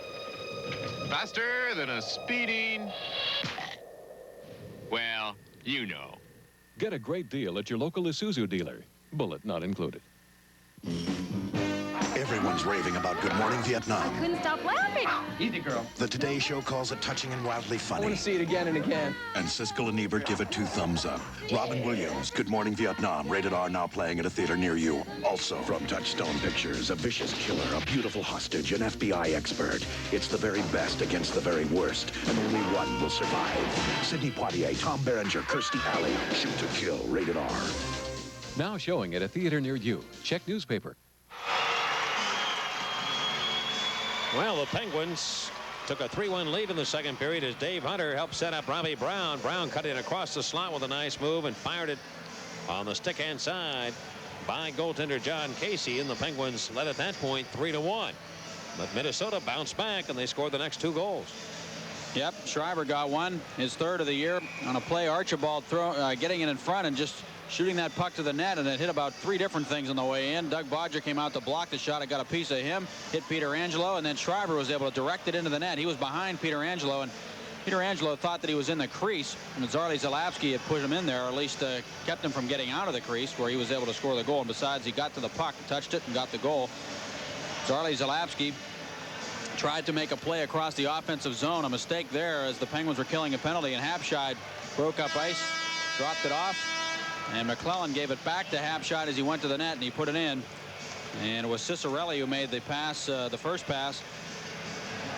Cicerelli made a nice play, too, yeah, he did. To stay onside. He waited for the play to develop, stayed onside, didn't let him go off, then moved in and made that play across, and a top-rate play by Dino Cicerelli. And, of course, Habscheid finishing the play set up by Brian McClellan. So we've got a 3-3 tie. You look at the game as it is right now going to the final period. You got to think goaltending might be the difference in the game here. We go to the third. Peter Angelo came up pretty tough, too, in the second half of that third period. After the North Stars got the goal to make it 3-2, they really started to pour it on, and Peter Angelo had to make some big saves. He stopped Gagne in a breakaway, made a couple of saves on some bang-bang plays in front. Brian Bellows with a good wrist shot in the slot, and Peter Angelo made a save on him. Hogarth has had his hands full today with the chippiness of that second period, and then Bob Airy, as he was walking out the doors, just said, well, here we go. He has a feeling it's going to be more of that in the third, but sometimes teams have a tendency to settle down once they go to the locker room and they come out and just play some hockey. You may see a good up-and-down game here in the third period. Penguins start with a power play for 1 minute and 2 seconds, and a minor penalty to František Musil. And they'd love to score here in the early going to take the lead again. Clifford Grogan of Pittsburgh is our contestant on the Stroh's power play contest. And our Giant Eagle goal-getter contestant is Catherine Northey of Coriopolis, and Billy Searin is her goal-getter. $500 worth of groceries on the line. Here go the Penguins now with Rob Brown, Mario Lemieux, and Dan Quinn on the power play. Coffey steers it over to Bodger. Penguins moving right to left, break into the Minnesota end. Lemieux trying to give it to Bodger. It comes free to Coffey. He's there. His shot, and Casey to save the rebound. Brown has it. He keeps it alive. He's around the net. Look at him work with it, and he shoots it just wide of the cage. Now Coffey. Whack it down the boards into the near corner. Bob Rouse trying to clear, and does. Penguins 1 for 5 on the power play. This is their 6th chance. The North Stars are 1 for 6. Half a minute to go. Got to hurry it up. Brown. Lemieux waves a stick at him. He doesn't give it to him. Quinn has the puck. Try to go cross rink. Does into the corner for Lemieux. Mario behind the net going to Rob Brown. Brown falls down, but he directs it over to Bodger of Pittsburgh. Back to Robbie Brown. Lemieux's open left wing circle. Quinn takes the pass behind the net for the Penguins. Now to Lemieux. Mario Lemieux working with it. Left wing circle. He's going to fake a shot. Move it over to Coffey. He's there. His shot. The save made. And Casey holds it. There's no rebound at all. John Casey had a strap come loose. And he'll work on that now as he takes the gloves off in a hurry. Well, the Penguins down to 6 seconds to go on the penalty. And they'll make a change now. Bob Airy and Randy Cunnyworth come on, and Dan Quinn and Robbie Brown will sit down. Well, Cunnyworth, you may remember in that game against the Islanders, really helped out the Penguins on one power play when he stood in front of the net and got into a battle with Dennis Potvin. And he has a tendency to go to the net and cause some havoc, and so does Bob Airy for that matter. I think the Penguins needed that in that last little sequence there. They just weren't getting any action in front of John Casey, and when Coffey took the puck and took the shot at the center point, Casey could see the shot all the way. Habscheid and Lemieux will square off here. Dino Cicerelli comes over for the North Stars to say something to Habscheid. There to the right of goaltender John Casey. And the North Stars win the faceoff. Oh, Mantha can't clear, though. Comes free to Habscheid, and he'll blast it away. And the penalty ends. There is no icing on the call. And back to play the puck will be Doug Bodger. So the Penguins are 1 for 6 on the power play. They failed to score early in the third. Cunnyworth moving up. Checked on the play. Barry, though, taps it over to Zarley Zalapski. Zalapski will rifle off the boards. Back around to the North Stars left wing side. Barry comes up with it. Lemieux's behind the net. Tries to get it to Mario. He can't reach him with that long reach that he has. And Mo Mantha spins it ahead. Back off the left wing boards inside the Penguin line. Zalapski has to hurry. He's pulled down by McClellan. Goes off his skates. The North Stars set it up. Look out here. Billy Searin, though. Stop the play in the slot. Erie now ahead for Lemieux. Mario cruising to the North Stars end. Wheel and deal. Lost it to František Musil. Musil in return toss it right back up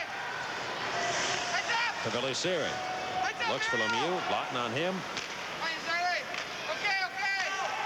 And Billy Searin now skating with the puck. Looks right wing. The pass behind Randy Cunnyworth. North Stars counterattack 2 minutes into the third period. They're on the move to the Penguins' end. Zalapski cuts off Brian McClellan. Searin stumbles a bit with the puck, but he throws it ahead on the right wing to Randy Cunnyworth. Cunnyworth still out here. Cunneyworth going to the North Stars line. Cunneyworth looks for Lemieux, still on here. Lemieux's been on the first 2:17 of the period. Lead pass behind the defense. Basil McRae to breakaway. Comes in. He shoots it off Peter Angelo, and it deflects off the glass. Remember, Lemieux has been out here now almost 2.5 minutes here to start the third period. He's on with Hunter and Cunneyworth. They came on to replace when the penalty was expiring. Lead pass to Cunneyworth. He is back with Hunter. Cunneyworth's going to slap one right on, and he'll turn, and Hunter's going to stay on and go after the puck. Dave Hunter has it. Dave Hunter looking for Robbie Brown, but he can't find him in the North Stars home anthem. Relays it to Dino Cesarelli and around his own goal. Dangerous little move, but he got away with it in the pass to Bob Brook. Back on left wing. And McRae tried to haul it in. So the Penguins netminder Peter Angelo stopping McRae on a breakaway chance. We're still tied at 3 on the Penguins Hockey Network. Your Nissan dealer announces the biggest cashback program in Nissan history with $700 cash back on Sentras. That means you can get a Sentra for as low as $57.99. $1,000 cash back on Stanzas. $500 cash back on hard body special trucks. With over $1,000 in added features, that brings your total savings to over $1,600. See your Greater Pittsburgh Nissan dealer today. Well, the Penguins tried to get fancy just inside the blue line again. Hilliard got caught up ice, and McRae took the puck at center and blew right past Paul Coffey and in on goal on Peter Angelo. Took a backhand shot. Hard to tell whether Peter Angelo got a piece of that or not, but it went up off the glass behind the net. Abshai going to the Penguin line. Can't get in. Robbie Brown, who has 3 points on the afternoon, has a goal and 2 assists. Figured in on all 3 Penguin scores. He is on here with Dave Hunter and Kevin Stevens. And Hunter lost the puck to Wally Schreiber. Back into the Penguins end.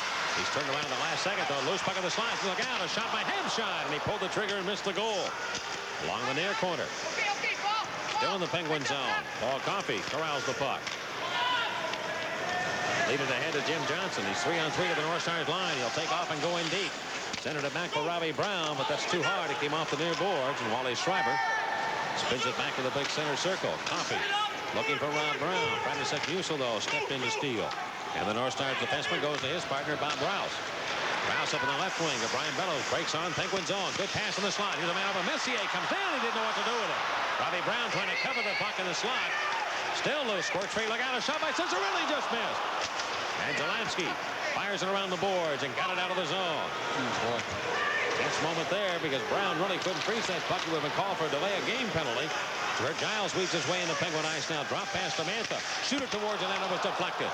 Bodger just hauled down Mitch Messier in front of the net. Troy Loney of Pittsburgh, right wing pass. Zelansky's got the motor going. He'll come to the North Stars line and shoot it to the net. Casey will make the save. Pulled down was Loney as Micheletti put pressure on him to the left of the Minnesota goal. Still a battle for the puck.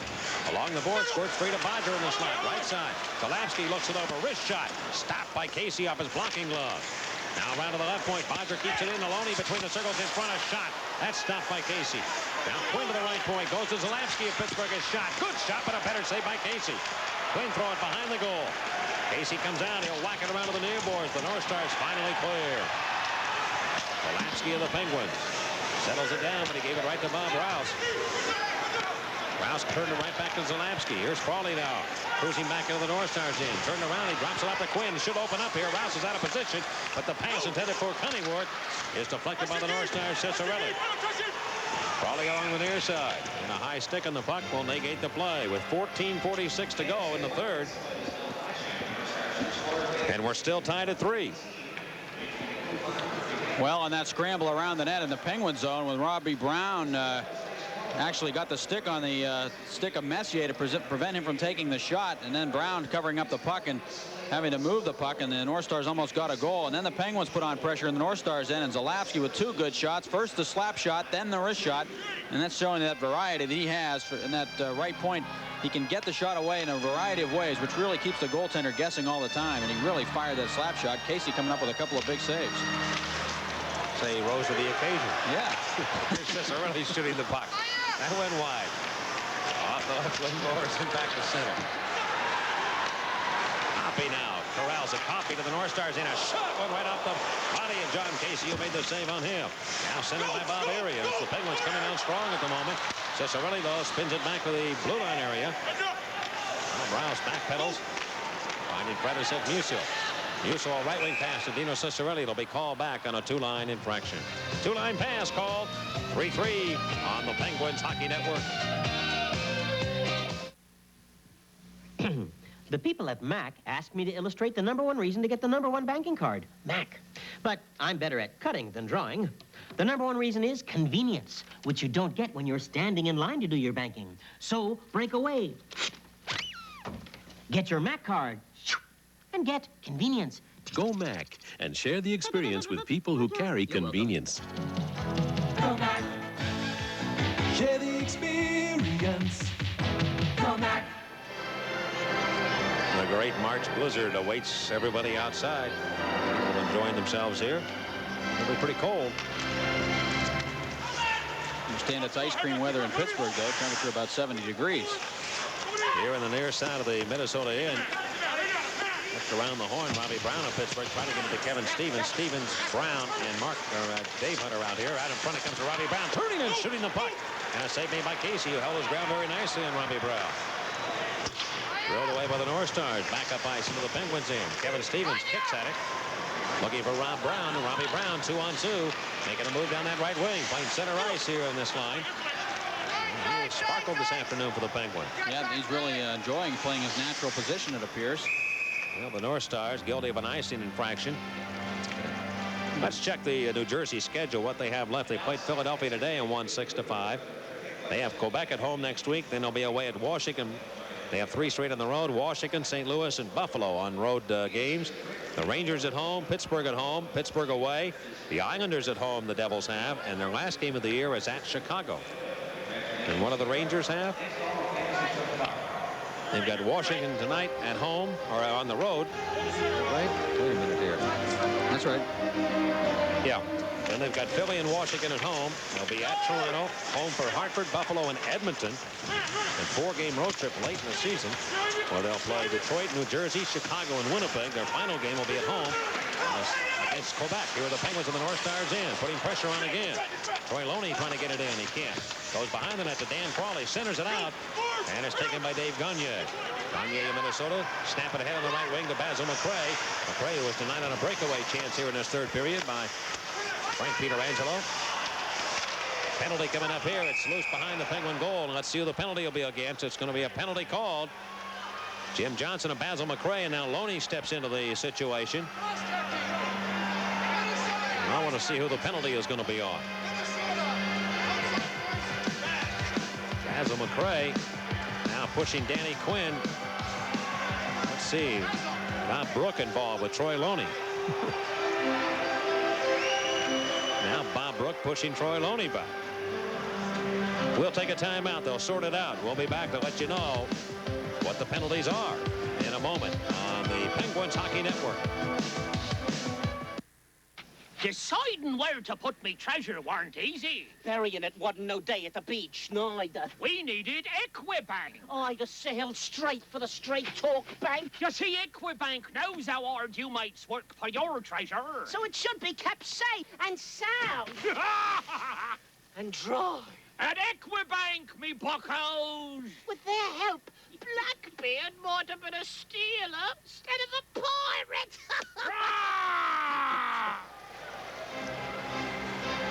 Well, big bad Basil's going off. He cross-checked Jimmy Johnson right across the back, knocked him down, and then he threw the elbow into his face. Might have gotten 2 penalties there, but he just got one. Well, it's one that in a 3-3 hockey game you just can't afford to take. Yep. And the Penguins now got to make them pay the price. They've got a game tied at 3. Their 7th power play chance. And they're 1 for 6. Dan Quinn, Mario Lemieux, Robbie Brown on the front line. Bodger and Coffey will play the points, and Paul Coffey handles the puck from the Penguin line. Rink-wide pass to Bodger. Penalty again called at 6:56. North Stars trying to clear it out. They can't do it for the moment. Bodger crunched by Bob Brook, and the loose puck back to center. Here's Gagne. Look out. 3-on-3. 3-on-2 make it. Here's Gagne in front, and he couldn't hit Mantha. Cut him with the net. Robbie Brown looks for Lemieux. He got him with a great pass. He's 1-on-1 against Giles, but now he slows up. It's 1-on-4, and Mantha strips the puck right off his stick. Cleared away back into the Penguin net area. Lemieux waits at the Minnesota blue line as the Penguins bring it up. Zalapsky carries the mail. He's checked from behind on a good solid check. Dan Quinn looks for room. Boy, Mark Hampshire has played one heck of a game here today for the North Star. Paul Coffey with a pass looking for Robbie Brown. Lemieux still clingers at that blue line to Quinn. Left side of Lemieux. Here he comes. Lemieux moves in front to Quinn. He's too well covered. Back on the right side. Zalapski can't get to it. And it hops out of the zone and back to center. There was a play there. I think Mario might have been better off shooting the puck with that great shooting ability that he has and leading the league, but he hasn't fired much today. Here's Robbie Brown to the Minnesota line. To Coffey right down the slot. Comes in. Trying to get the shot off, but he's checked from behind. Puck worked off his stick, and Dan Quinn to Lemieux. With 42 to go on the penalty. Zalapski right side to Dan Quinn. Back to Zarley Zalapski. Shoot it towards the net. Stop. Rebound. Oh, Brown just missed on the rebound shot. Now Lemieux picks it up. To the left point to Paul Coffey in the Minnesota zone. The Penguins on a power play. Tied at 3, trying to take the lead. Quinn behind the net comes out, trying to turn his stuff in, and that's off his stick and gathered in by the North Stars. And Wally Schreiber, with 20 seconds to go, the North Stars should be able to kill it. Long shot to the Penguin net. Lawton handcuffed Peter Angelo. Zalapski with 12 seconds to go. Coffey with a final rush. Going to the Minnesota line. Looking in the slot, but it's stolen by Dino Ciccarelli, and that'll do it. And the Penguins are 1 for 7 on the power play. 11:05 to go in the third. Tied at 3. Lead pass, Cunneyworth. He is stopped. And Basil McRae, who just came back on, bounces it towards the Penguin net. Peter Angelo stops it. Jim Johnson looking for Cunneyworth. Cunneyworth on a giveaway to Ciccarelli in front. Got a man there, Bellows. But he can't turn the shooter. Jimmy Johnson whacked him with a blade. They'll felt each other. Now Jimmy Johnson pulls down. Bellows will be a penalty against the Penguin defenseman, Jim Johnson. He got a little over anxious, and here are the North Stars. Their favor coming up now, as it'll be the Penguins shorthanded on the Penguins Hockey Network. Buying a new car involves more than finding the right car at the right price. The reputation and attitude of the service department is an important consideration. At Calusi Chevrolet, the nation's oldest Chevy dealer, our reputation and know-how, along with the latest in high-tech equipment, ensure accurate diagnosis and adjustments for your car. And at Calusi Chevrolet, all repair work is subject to quality controls such as road testing, physical inspection, and computer analysis. You can count on a friend. Calusi Chevrolet. Well, Jimmy Johnson and Brian Bellows got into it, whacking each other a little bit. Johnson staying right with Bellows. Bellows kind of threw the elbow at him. Johnson turned around, put the stick into his legs, and hauled him down. And not a good penalty for JJ to take that time. And so now the North Stars with their 7th power play opportunity. Let's pause for station identification here on the Penguins Hockey Network. WPGH TV 53, Pittsburgh.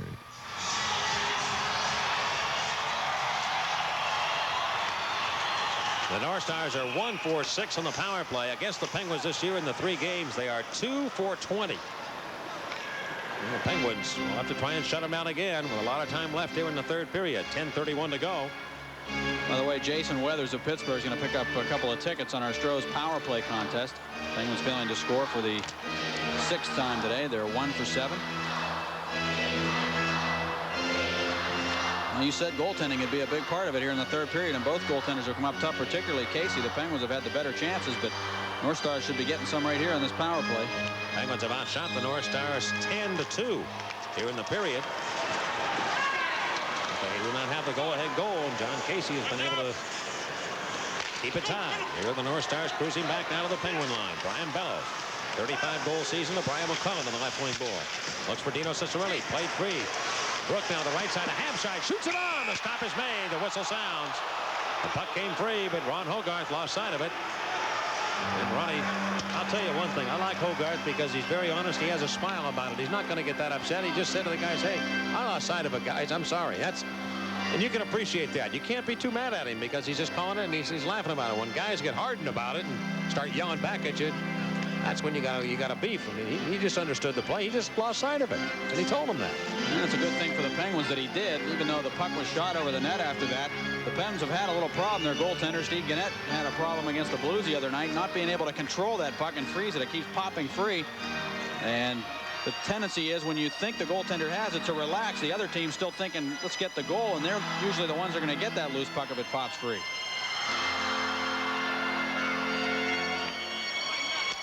$10,827 on hand this afternoon to view this win at the Met Center, where the North Stars own the worst record of the National Hockey League on home ice. They are 9-22-3.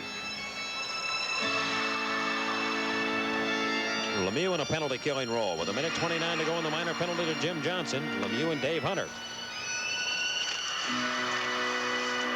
And the face-off is controlled by Pittsburgh. And Lemieux coming up ice. The Penguins have had some chances shorthanded, too. Lead pass to Hunter off his stick into the North Star zone. And now Minnesota able to take possession. They will move it up ice. Mo Mantha shoots it off the boards. Around behind the Penguin goal. Pietrangelo lets it go for Bodger. And turned around by Pittsburgh. Back to center. Lemieux is ahead on the play, but they can't get it to him. And it comes all the way back into the Minnesota near corner. Mo Mantha corrals it. 57 seconds to go. Pass to Brian McClellan. Trying to get around Lemieux. Skates in with a nice move to Mantha. Left side. Look out. He cuts for the net. Mantha moves in. Backhand attempt. And he went right to the goal mouth with it. Right point, Bob Brook of Minnesota. Shoot it in behind the Penguin goal to Dino Ciccarelli. Ciccarelli to Brian Bellows. Back center point. Mantha's there. His heavy shot. Blocking glove save made by Pietrangelo. On the rebound, though, the Stars keep it in. Back to Mantha again. Center point. Shoots it on. Save made. Rebound and cleared by Coffey. And out of the zone it goes. Well, tense moment there as the North Stars were buzzing like bees around a hive. 20 seconds to go on the penalty to Jim Johnson, the Penguin defenseman. Minnesota skating with the puck with the Penguins in again. Left wing, Ciccarelli. Double team. Can Crawley whack it out of the zone? He got it up the referee. It's still alive, though. North Stars Bellows in front. Archibald's there. Archibald shot. He scores. Dave Archibald. The puck hit the referee, Ron Hogarth. Now a fight breaks out here after the goal's been scored. But the North Stars have taken the lead on Archibald's goal. Who's battling here? Archibald is down and holding his face. He got hurt. Somebody must have hit him after he scored the goal. I don't know who it was. Crawley is involved for the Penguins. Archibald is down. And puck squirted free. Came right back in front. And Archibald was all alone. One-on-one against Frank Pietrangelo. Bob Brook and Dan Frawley were the two combatants after Archibald went down. I didn't see what happened. We just saw the goal by Dave Archibald. Jimmy Johnson now and Dino Ciccarelli whack one another. But the North Stars have the lead. The puck actually came off the referee. Bellows put it right in front. And the shot by Archibald right between the legs, it appeared, Paul, of Pietrangelo. And Paul Coffey had gone down to try to block a shot or make a play out by the boards. He was sliding all the way over by the boards, way out in the top of the zone, and nobody back by the net where Archibald was, and he was able to put it right between the legs of Pietrangelo. Archibald got hit or went into the boards or something afterwards. Yep, Frawley crushed him into the boards after he scored the goal, and he hurt his face.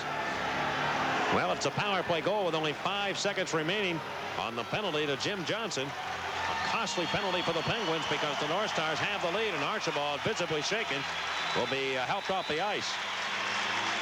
Archibald's had a pretty good year against the Penguins. He got off to a very quick start for the North Stars, but Dave Archibald scoring that goal is 13th of the year. And a power play goal, and Minnesota has the lead for the first time this afternoon, 4-3.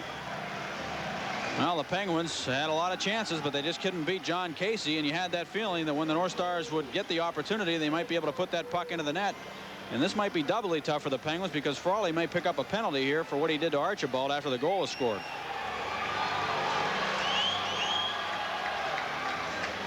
Frawley had to be frustrated. He pushed that puck. He was able to get to a loose puck by poking at it, but it hit Hogarth's skate and came right back out where the North Stars could throw it back to the net. 2 minutes charging on Brook, 2 minutes roughing.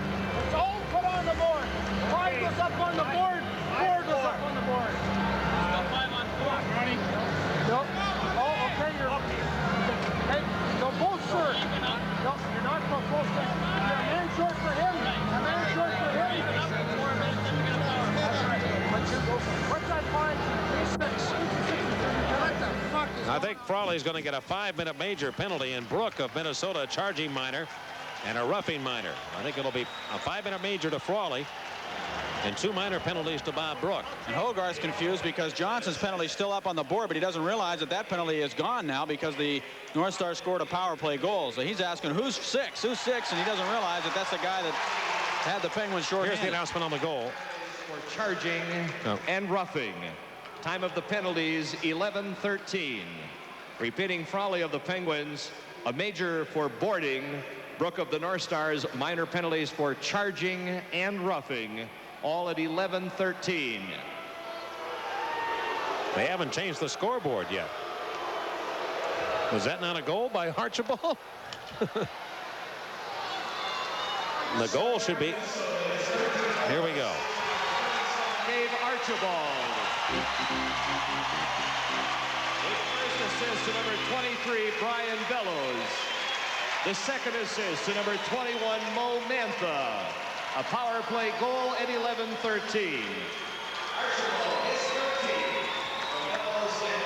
So with 8:47 to go, the Penguins trail for the first time in this hockey game, 4-3.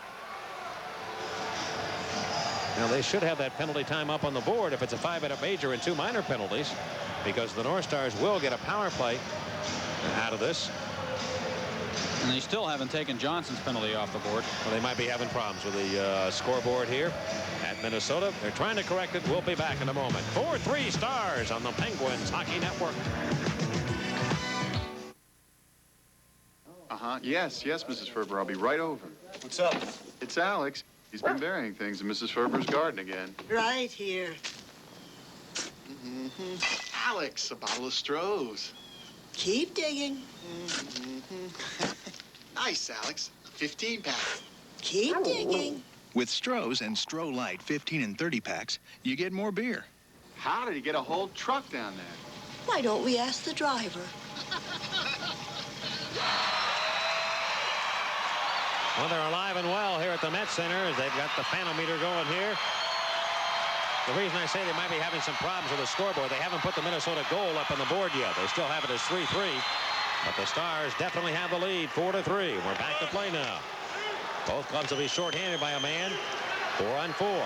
Here's our half shot to the Penguins, and he cuts across into the zone. He's turned around by Rod Buskus, and Dan Quinn will take possession of it. Zardy Zalapski will take the pass from him.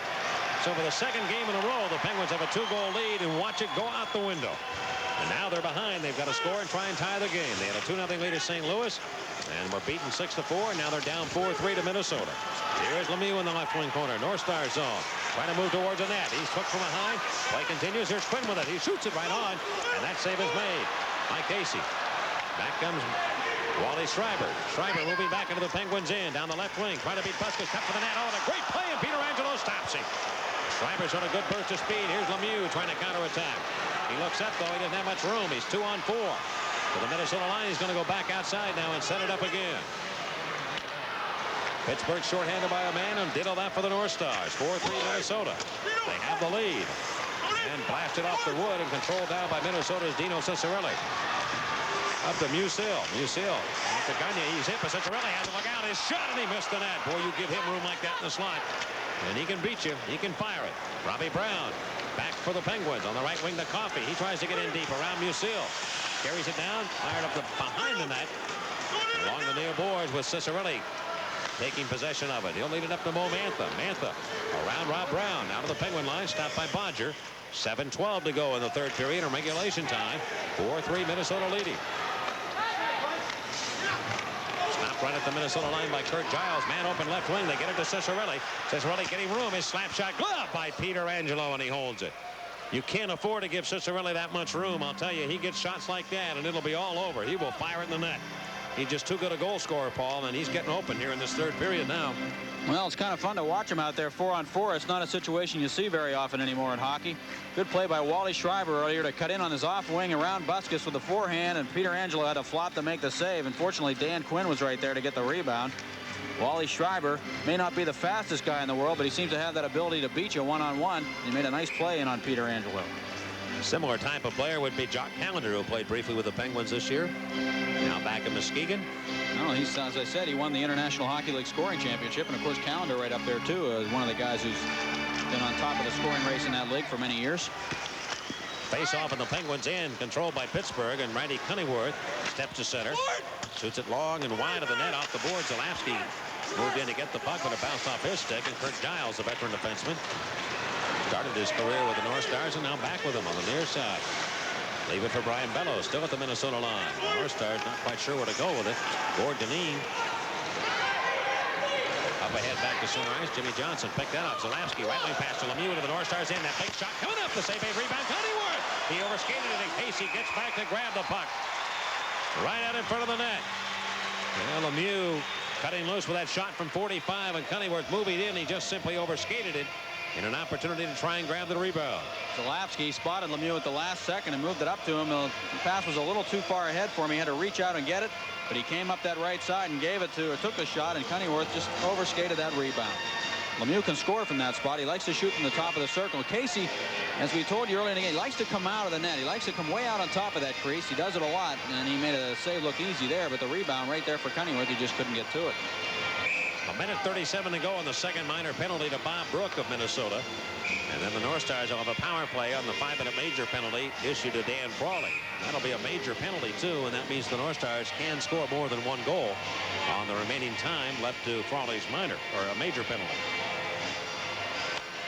Mario Lemieux with 1 point today now has 135. He has a 13-point lead over Wayne Gretzky in the scoring race right now. Lemieux with 135, Gretzky with 122. And Lemieux in the far wing can't control. The North Stars have it. They'll come back to center ice. Bodger's all over one of the Stars. Paul Coffey gets possession. Coffey to the Minnesota line. He wheels in, looks for Bob Airy, and City takes it to the left point. Trying to shoot it over for Mario Lemieux and can't make that play. Wally Schreiber. Shoot it long to the Penguin goal. Not much mustard on it. He's going to go to the bench.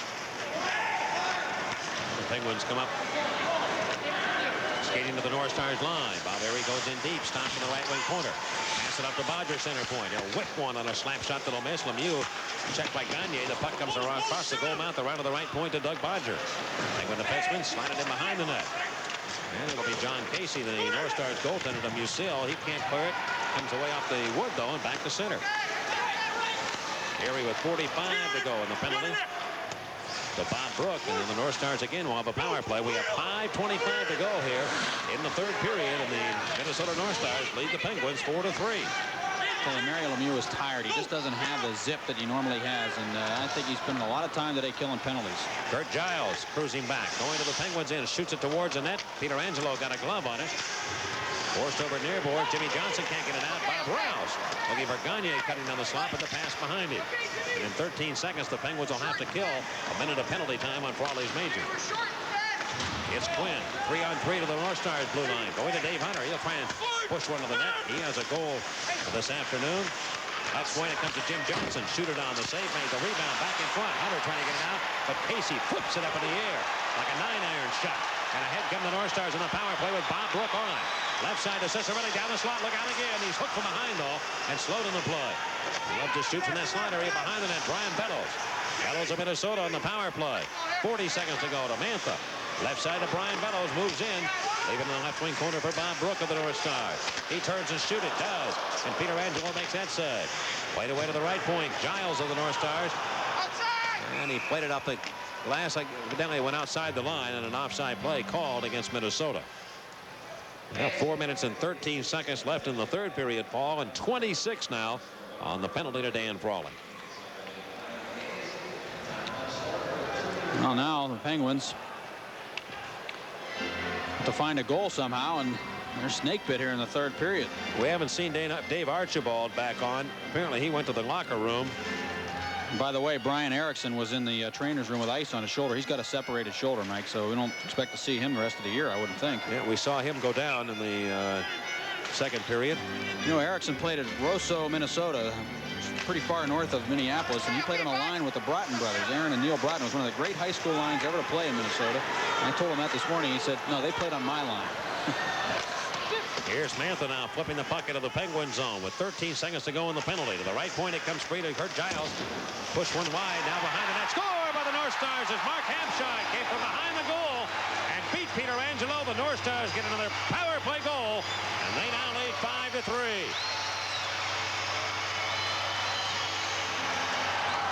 Well, Mark Hampshire showing something here this afternoon as he cut in behind that net and turned and stuffed it. Peter Angelo got turned around a bit, and Hampshire made the play. Well, Giles is the one who fired it back to the boards. It was way wide of the net, but it came right off the boards to Hampshire, and Peter Angelo had come out to play that shot by Giles. He was puck chasing on that one. Jimmy Johnson apparently got a stick on it, but it bounced off his stick in the goal. So Hampshire gets his second goal of the game, another power play goal. And the Penguins now have given up 106 power play goals. And penalties, again, have killed the Penguins here in this hockey game. 5-3 Minnesota. Back in a moment on the Penguins Hockey Network.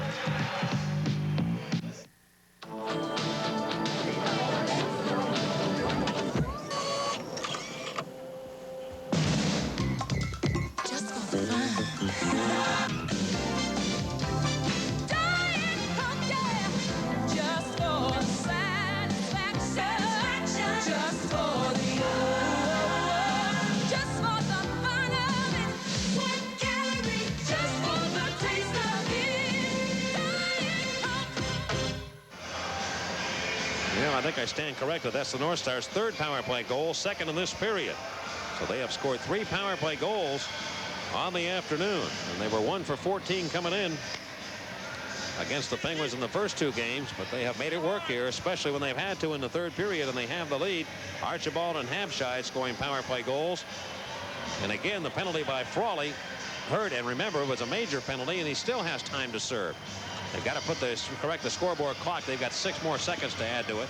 They're going to wait and play here from center ice. Hawk inadvertently started.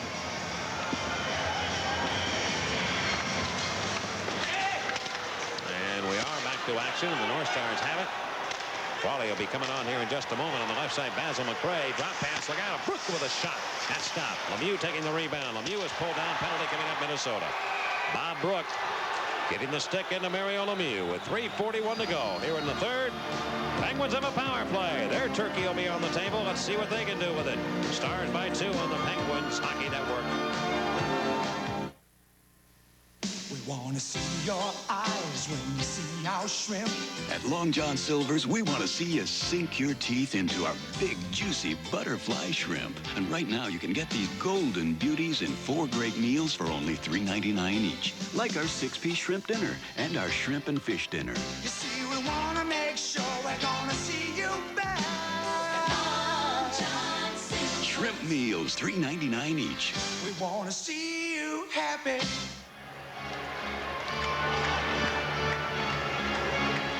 Mario Lemieux coming way back into his own end to get that puck in front of the slot and try to lug it out of there, and Bob Brook got the stick up into him in his arm and held him up high and hauled him down. So Pens with another power play chance. Brook for holding at 16-19. Penguins are 1 for 7. And they face it off. Dan Quinn, Robbie Brown, and Mario Lemieux on the front line. Bodger and Coffey will play the points. And Bodger circling in his own line, dumps it off to Dan Quinn, cruising back into the North Star zone, cuts across to the near side. They'll give it to Lemieux in front to Robbie Brown. His shot, where is it? It was stopped by Casey, and the rebound. Lemieux was stopped by Casey also. Well, goaltending has been a big part of this third period. We thought it might be, and Casey has not allowed the Penguins to score. Paul Coffey back, taking the puck, leading up the right wing to Doug Bodger. Bodger shoots it off the boards, and in behind the Minnesota goal. Gordon Eam will whack it away, and that'll be all the way back into Penguin real estate. With 1:20 to go in the Bob Brook penalty, 2:58 to go in the third period, 5-3 Minnesota. Dan Quinn again on the attack, right side of the Minnesota and Lemieux. Back to Coffey on the right wing corner to Rob Brown. Robbie Brown. A goal and 2 assists this afternoon to Lemieux. Center point, Coffey's open, doesn't shoot it, goes to Lemieux. He'll walk in. He lets it go, and the glove save made by Casey. On the rebound. Picked up, not clear. Here's Coffey drilling one. Stopped again in front. Brown has a stick turnaround from Mike Deneen. Coffey goes right side to Lemieux. Center point to Coffey. Back to Lemieux, right wing. And around the net to Quinn. He can't step it in, and Casey's there again. Robbie Brown behind the net to Quinn. Around to the right side of Lemieux with 35 to go in the penalty. Coffey near side to Doug Bodger. Back to Coffey center point. Right point to Mario Lemieux. The Coffey center point lets it go. It hit Quinn's stick and carries him to the right wing corner. Dan Quinn of Pittsburgh in. Giles. They work off his play to Lemieux. Lemieux left side to Bodger to Coffey. One time shooting the puck, and it hit Robbie Brown on the way in. Never got to the net. Lemieux behind the goal. 15 to go in the penalty. Lemieux steps out, comes around, put it in front. Coffey trying to knock it in. Brown there too. Casey says no. And now Deneen takes a whack at Robbie Brown as he fights it around that net. Dan Quinn gets a stick up. Robbie Brown doing everything he can, but the Penguins just cannot get the puck by John Casey. Unbelievable. Lemieux walked out from behind the net and tried to make a short little pass to set up Robbie Brown right on the doorstep. Couldn't get it through, but Coffey came in and knocked it out of the air down to the ice. Robbie Brown couldn't lift the puck. He just couldn't get it up over the stick of Casey, but a fantastic save, really, by John Casey, who was down and in a twisting, turning position, able to get his stick back down onto the ice to make a save on Robbie Brown from right in front. And before that, Lemieux cranking one up from the right point that hit Dan Quinn's stick. He tried to wrap it around Casey, but he was at too sharp an angle, and he threw it right through the goal mouth. A lot of chances for the Penguins on this power play. Robbie Brown with a chance earlier that went off the left skate of Casey, and he was able to poke that one away as Lemieux came to the net looking for the rebound. Robbie Brown is gone for the afternoon, apparently. He's being ushered off into the Penguin locker room. So he has picked up a minor penalty, at least. He's played a heck of a game today. He certainly has. Just got roughing penalty, sir. Hey, no, he's inside. Coffee was on the rush. He's inside. I've got Brown from Pittsburgh roughing. I've got Deneen from Minnesota. Well, the Penguins still have 7 seconds to go in the Bob Brook minor penalty. In an effort to try and get a power play goal here to get back within 1. They trail 5-3. Kevin Schmidhammer of Pittsburgh is our contestant on the Stroh's power play contest. Well, Deneen will get a minor penalty also here. 19-12.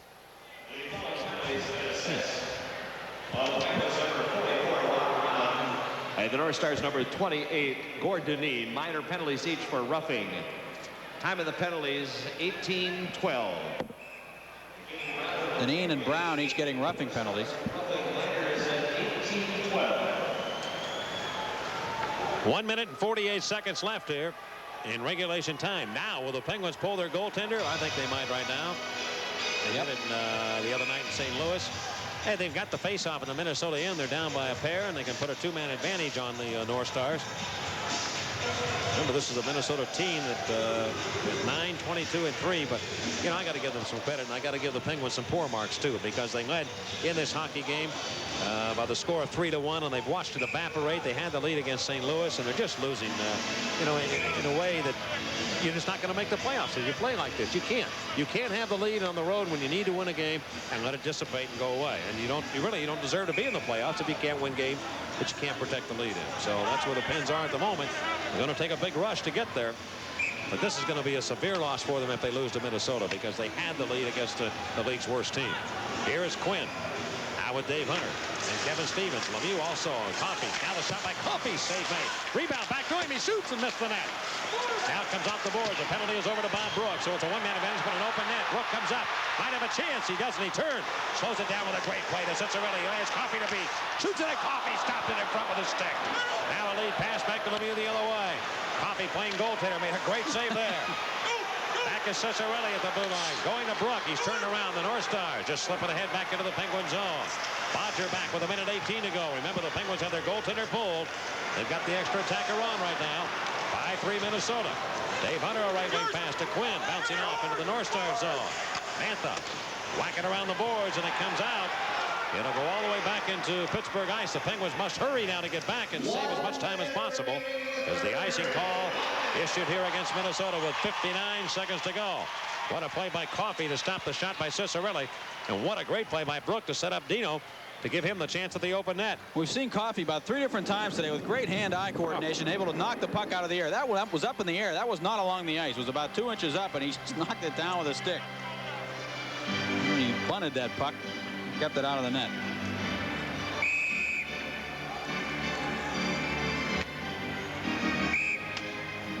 Dan Quinn still out here to handle the face-off against Dino Cicerelli. Zalapski now will come on. Coffey, Zalapski with Dan Quinn, Mario Lemieux, Kevin Stevens, and Dave Hunter. 5-3 Minnesota. 59 seconds to go. The Penguins have 39 shots on the North Stars this afternoon. Tell you, the thing that really had to concern you coming into this game, the fact that the North Stars had lost 7 in a row. You figure they were due to win one eventually. No question. And Herb Brooks was upset after that last loss, and he was really ornery before the game, which I'm sure was felt by his team. Yep, but here again, the Penguins in their battle back now. They've got a 2-goal lead in this hockey game against this club and also against Minnesota. The games you need to win. The North Stars have it. They come back to the Penguins in with an open net. McClellan left side, half side, shoots, and it's deflected by Coffey. What another big play by Coffey. Half side went for the hat trick. Now back is Lemieux. Rushing to the North Star zone, looking for an extra burst of strength, but the North Stars cleared away from the net. It comes on the near wing. McClellan clears. 33 to go. Coffey returns. Coffey going back in front of his own net area. Lead it up to Zardy Zalapski, 27. Remember, the Penguins have to score 2 to tie. Hunter dropping it up to Stevens. Whack it towards the net. It missed. Kicked by Casey. Quinn gets the puck. Looking back for Lemieux with only 18 to go, and time is running out of the Penguins here. Stevens feed it back in front. Deflects right on goal, and Casey stops that. Musil plays it up into the seats with 10 seconds left. Well, John Casey has just sparkled for the North Stars here in this third period. The Penguins have 21 shots on him, and they have not been able to beat him. How about Paul Coffey making another save on Habshide? Stop the hat trick. Yep. Diving out to knock it away as Habshide cut in on the off wing and had the open net to shoot at. Well, you look at the story of today's game, and also the fact that the Penguins power play was rolling along for so long, and now all of a sudden it's coming to a dry spell again.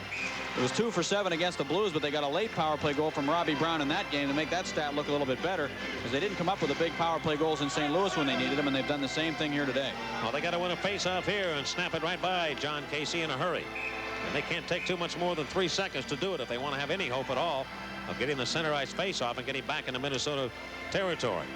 So Quinn called upon here to win a face-off, and almost an impossible task for the Penguins, trailing by 2 with 10 seconds left. They'll try. Bob Brook against Quinn. Play to Coffey. He ought to shoot it. No, goes to Lemieux and is checked aside. Empty net. Back in the North Stars. Lemieux stands in the Minnesota end. The shot in with 2 seconds to go. The North Stars get an empty net goal. Minnesota makes it 6-3. The empty netter. The pass by Coffey deflected. Gagne will get the goal, his second. 1958. Well, the Penguins controlled the puck off the draw, but the North Stars kept their head in that play. Coffey moving it over to Lemieux, but Gagne came busting out of his own end and intercepted that pass and also scored the goal. So a great little play by Gagne, who also played a pretty good game here today. Yeah. Mario just stopped and watched him go up ice. Yeah, he did. And I'll tell you, to be honest about it, I think Mario was thinking the same thing. I don't know if they had that set play on there, but Coffey's got to shoot the puck. He has to shoot the puck with 10 seconds to go. He can't make that play to Lemieux. You just don't have enough time to get another goal. Back in the game. All right, it's over. Today, the North Stars have defeated the Penguins. They snap a 7-game losing streak. Minnesota 6 and Pittsburgh 3 on the Penguins Hockey Network. I'll get it, Alex. Mel's Market. Here's your order. What order? Side of beef. I didn't order. Here's your delivery, sir. What delivery? Your Stroh's 30 packs. Stroh's. Alex? Nah. Stroh's and Stroh Light. Fire brewed for smooth, consistent taste. And with 30 packs, you get more beer. Pardon? Pierre's Pet Shop. Here's your poodle. Oh. Alex. We interrupt this commercial to bring you a special McDonald's broadcast. Right now at McDonald's, for just 99 cents, you can get any breakfast sandwich. I repeat, any of 4 great-tasting breakfast sandwiches for 99 cents. Wait, the latest just in. Now you can also get a Filet-O-Fish sandwich for just 99 cents. Hurry to McDonald's and get any Filet-O-Fish or breakfast sandwich for just 99 cents. This concludes McDonald's special broadcast.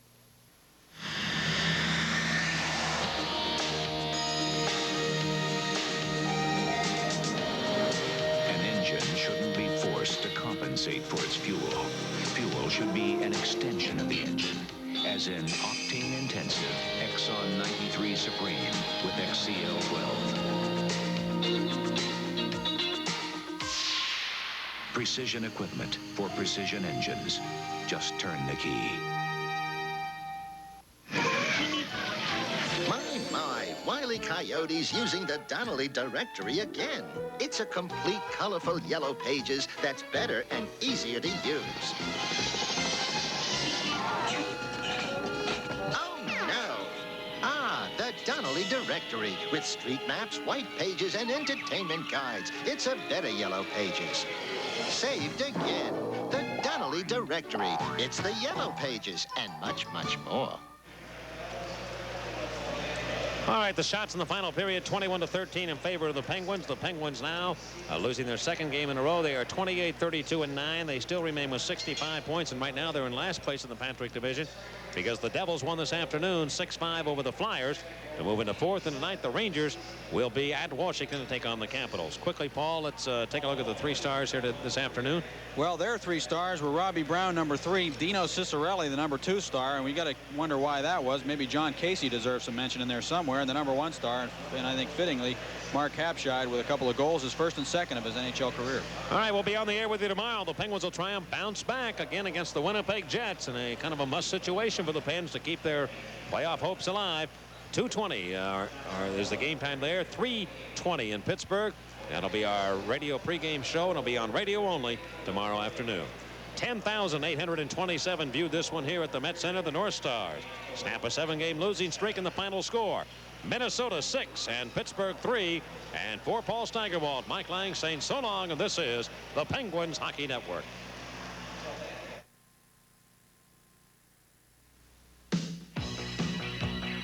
Penguins Hockey has been sponsored by Eaton Park, where there's always something special cooking. By Stroh's and Stroh Light. Now you're talking good times, and Stroh's is spoken here. By Equibank, the straight talk bank. By Mac, the 24-hour banking machine network. Share the experience with people who carry convenience. By McDonald's. It's a good time for the great taste of McDonald's. And by Cameron Coca-Cola, serving the tri-state area with refreshing Coca-Cola products since 1889. And by Colussy Chevrolet, the world's oldest Chevrolet dealer, Bridgeville. By the new Donnelly Directory, a better Yellow Pages, and much, much more. By Isuzu, the preferred cars and trucks of Penguins, and people too. And by Long John Silver's Seafood Shops. Long John Silver's sounds good to me. The executive producer of Penguins Hockey is Bill Strong. The producer-director is Doug Kennedy.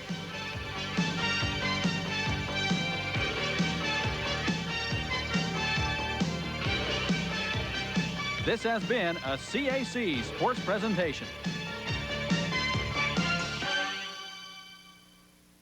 I was in Phoenix.